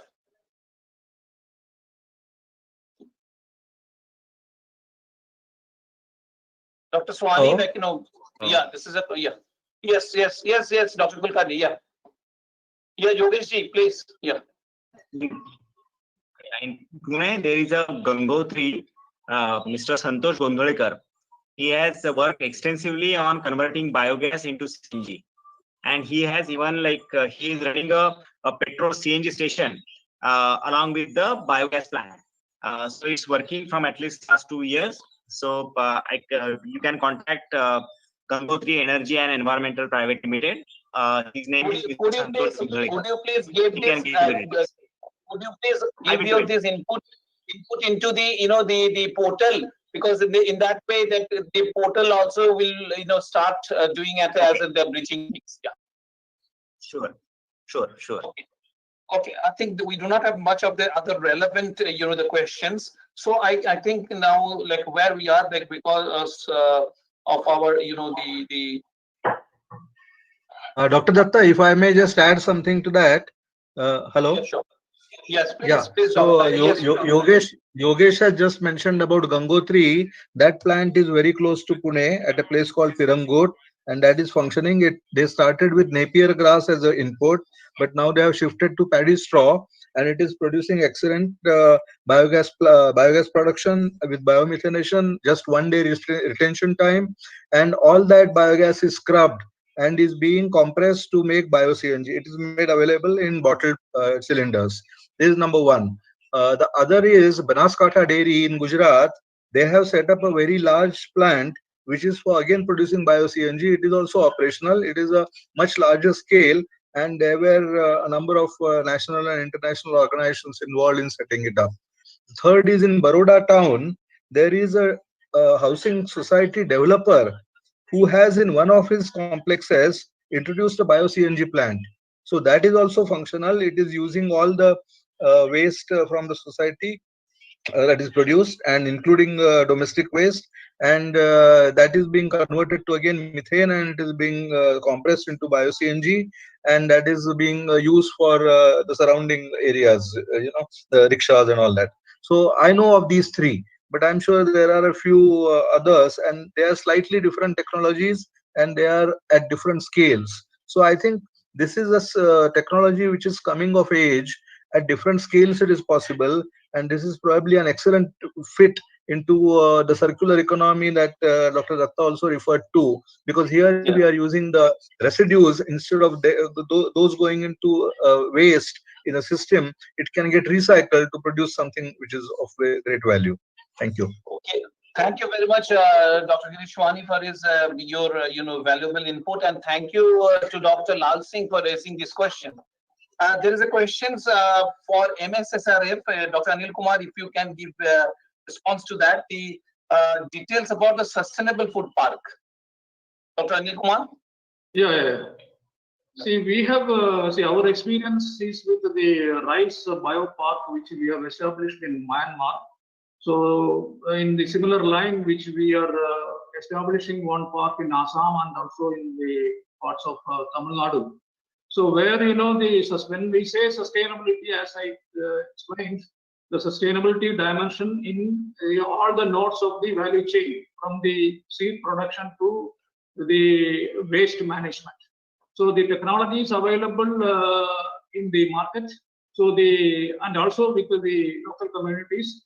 If, for example, the straw, which we are now, it's a big issue, the straw burning, how we can make the straw into different other valuable products. So he can contact us. I can send him the more details about the technologies available for the rice value addition. Similarly, for the herbals, so the various herbal products, including the herbal health products, technologies, local level technologies are available with us. My email ID is available there at the website. He can contact us, and I will be sharing more details. Thank you.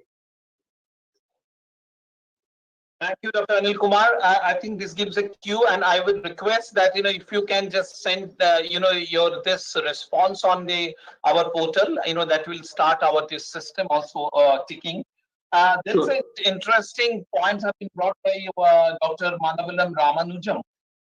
What he's talking about, that you are discussing about the emerging technologies, but whether there is an opportunity for data analytics in the context of these new age rural development, what we are talking about. Anyone, if we can take the questions, that will be good. Is there any experience? What do you feel that this is needed, or what do you feel like this is still a ivory tower for the real developmental requirement? May I say, Dr. Datta? Yes. Yeah, I think, see, data analytics probably plays a very crucial role in some of the advanced technologies.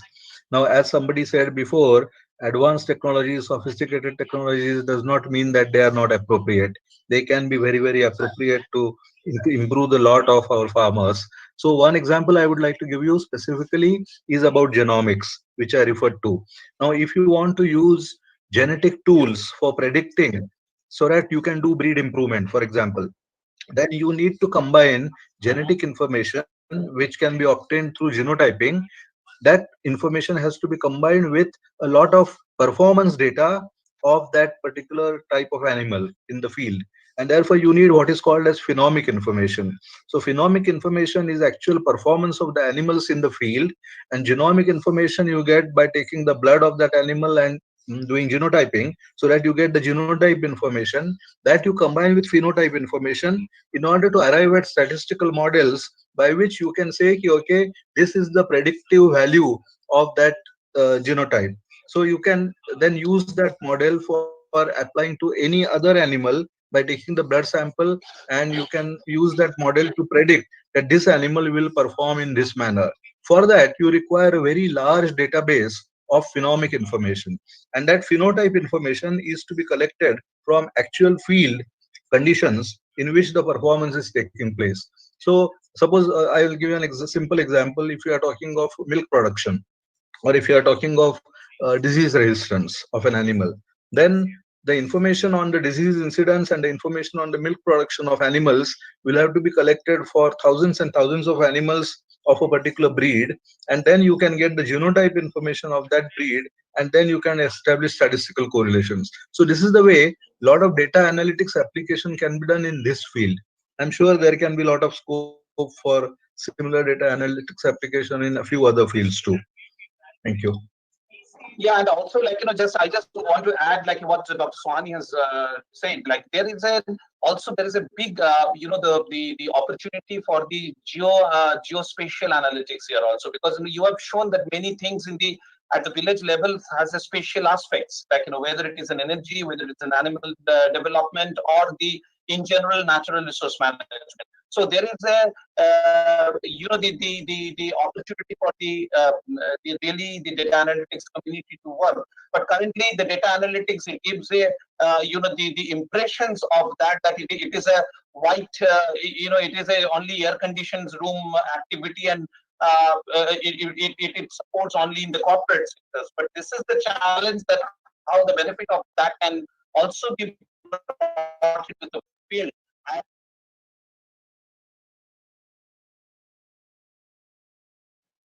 Probably like how you can train some of the youth there, and if the youth, we talk about that the demographic dividend, and if you see the Indian youth, like will be almost the 40% of the global youth in 2025.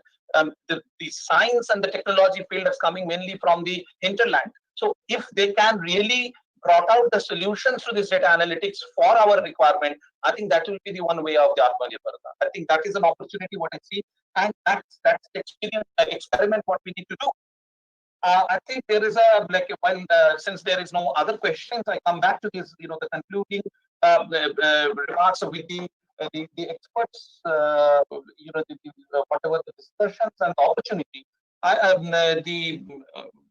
After Ms. Vishal Uppal, the Dr. Shiraj from GAG told very nice things about that. What do you need to do through the science, technology, and the innovations at the local, at the village level. Somebody talked about that. I think Mr. Damodaran talked about these co-creations, but co-creations for what? I think he gave the framework of this lowering the input cost in the context of agriculture, enhancing the productivity, and the time of lab to land is over. It should be now land to lab. So this is basically the I find like it's very interesting to take this framework to work in future, even for the our own programs, to adopt this as a feedback from the field. The experience of Vigyan Ashram, that which always we pitch on about the technological advancement for the at the field level. But this time, what Dr. Kulkarni has brought very clearly, that what technology improvement challenges he is facing, and in that context, where the knowledge organizations can, they collaborate. And I find an opportunity in this, these discussions what Dr. Kulkarni has brought. I think this is the time has come that we can have a very focused program where the technologies which are available with all of our, the NGOs, the core support groups, all we can open it up, like even in the other, the NGOs, what they are developing technology, so that are very location specific. Whether this type of technology, we can put it in the portal and give a call to these knowledge organizations. Are you ready to collaborate with them to improve its performance? And what are the problems, what Dr. Kulkarni has brought, so that they also learn that, what is needed on the field and use their knowledge for the requirement of, the ultimately the farmers. So probably like, this gives me a thinking that there's an opportunity to develop a program from the, the bottom up requirement. And I thank Dr. Kulkarni for bringing this, this issue on the table. So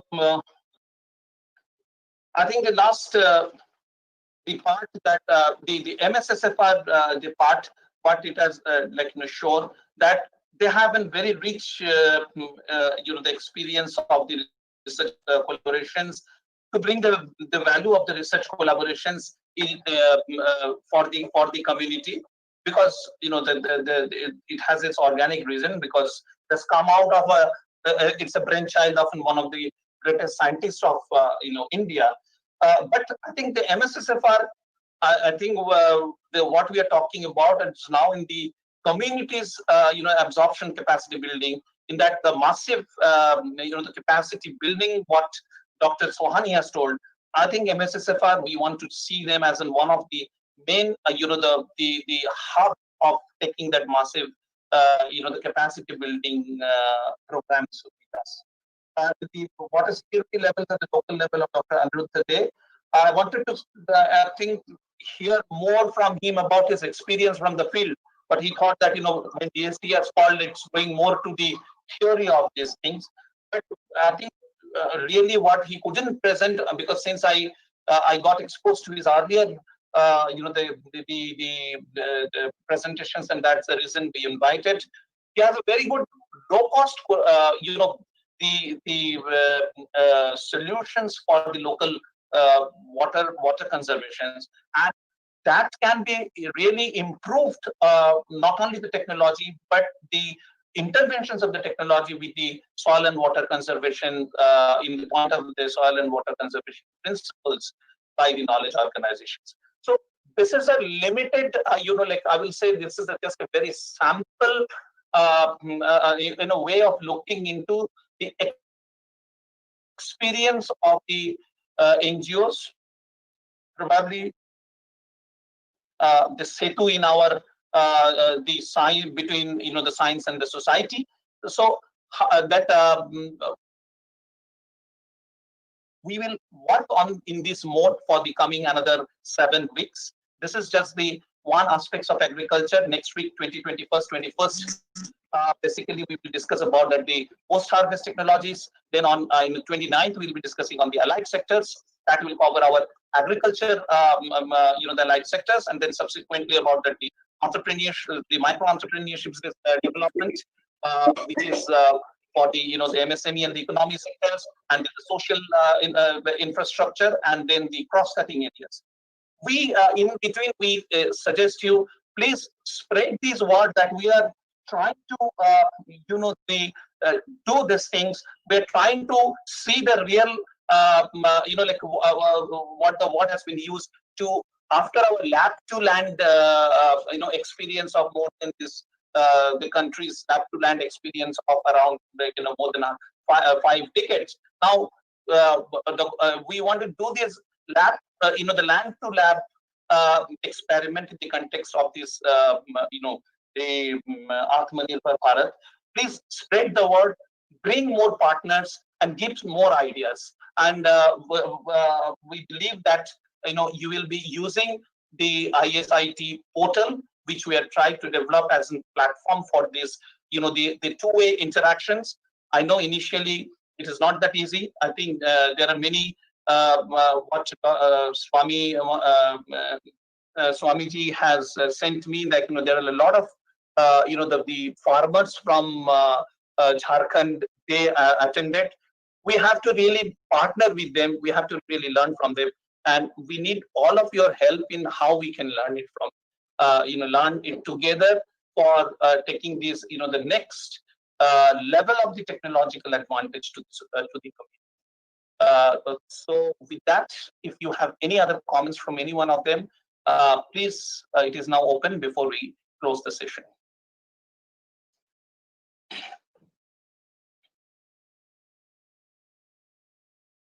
Any one of you, please, who has attended and who has any other view from any one of you, please.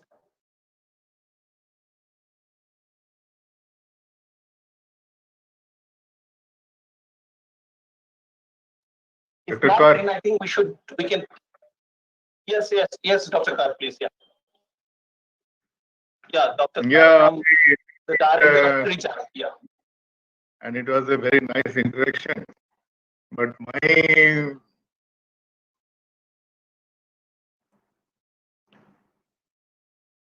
hello. You're not audible, Dr. Kar. Yeah, you're not audible, Dr. Kar. Yeah. You're not audible. Yeah. No. You muted yourself. Yes. Now. Yeah. Now it is audible. Yeah. Hello. We can hear you. Yeah. Yes. We can hear you.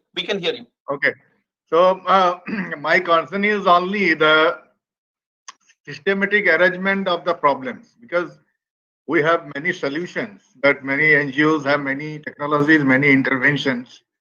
So now we have to focus the systematic arrangements of the solution under a particular ecosystems or areas for upscaling in the similar areas. So that is to be done, because now we are concerning whatever the technologies we have, we are doing or we are presenting. So if we can do that, reshape in that way, that what is the problem of particular locality and what are the technologies can fit under that ecosystem, under that existing problem scenario. So I think in that way, if we progress, then I think we can upscale easily and we can cover the more areas. So that is the question. Suppose what is the problem in vermicompost, and what are the crops, and what are the micronutrient deficiencies? Where is the actually we can bridge the gap, because FIM or micronutrient or the farm manure or composting generally bridging the gap. So what are the crops? What is the yield gap between actual and potential yield? And how the vermicompost or organic compost or this type of organic matters can amend and bridge the gap. So we have to do with certain aim or certain mission or certain, you can say that certain goal. So this way it will be better. First study the yield gap, then study the reason of yield gap, and what are the vermicompost can compensate. So this is one of the examples. Similarly, the alternative energy or the source of energy, basically it is how much energy substitution is possible, and what is the source of that raw materials, plus what is the cost benefit and how it can be economical, means from start to end, like that. So in this way, these are the some of my inputs. What is my observation, what I feel. Thank you. Okay, thank you, Dr. Kar. Thank you, Dr. Kar. Yeah. And on 20th, we are presenting in that way only, because you have given one opportunity. Yes. So this will be in mostly the post harvest, and you will be speaking mostly in the fibers. Yeah, actually, both today we have a lot of talk about the ecosystem service and sustainability. So we'll cover both the aspects, the economic value of the fiber as well as the ecosystem value of the fiber. Because you know that carbon dioxide mitigation, plastic removal, as well as the that sun hemp, one crop is there, succulent green manure, nitrous oxide emission, it can reduce 50% of the country. So, and we are having very good variety which can replace that paper pulp forest. It could be something like Mesta Kenap. We are having very good biomass variety, and it is a paper pulp variety. So, if we promote this for paper pulp preparation, then it can reduce the deforestation also. So, this has opportunity both economic and ecosystem.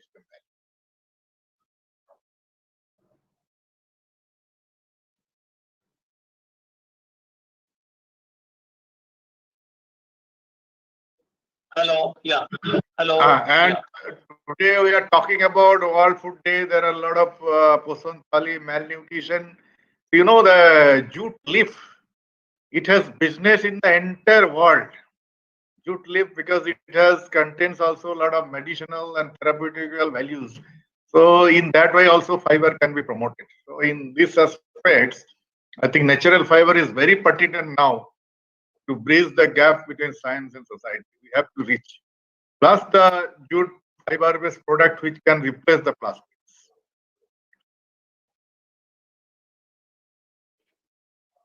Thank you, Dr. Thank you. And anyone wants to bring in any more input and any insights, please.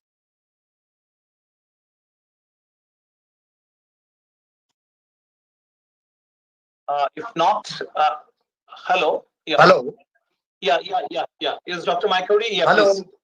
Yes. Yeah. Dr. Maikuri. Yeah. We can hear you. Yeah. Thank you, sir, for giving me opportunity to attend this webinar. So the present coronavirus crisis has brought renewed calls to create awareness about various killer disease and impacts, impart hands-on training to cope up with pandemic like COVID-19. And therefore, there is a need to improve immunity to limit the spread of disease while consuming locally available diverse natural products or bioresources. And again, there is a need to revisit and reinvent potential food and bioresources available in the region, such as traditional crops, which has already been spoken by the Anil from Swaminathan Foundation, where we have to go for value chain system so that to meet the proper benefits to the local people. And the traditional crop varieties, wild fruits, medicinal plants, and herbal spices of wild origin. Those are rich in nutrition, having active metabolites, nutraceutical potential, and also have medicinal properties along with dietary importance, has value and can play a major role to fight against the coronavirus. Because the Atmanirbhar Bharat that emerges from this COVID-19, and therefore the ecology of food and nutrition of traditional food system and indigenous knowledge of local people about the use and consumption pattern of natural nature-based diverse food resources which are known to improve immune system can play an important role in this subject and help in developing a strategy to undertake studies following inter, multi, and transdisciplinary approaches. I think that is very important when we talk about the small and marginal farmers across the country. And as we know, in the particularly in the mountain context, most of the farmers are small and marginal. And we've been talking about the sustainability and self-reliance of these farmers. Then, as Dr.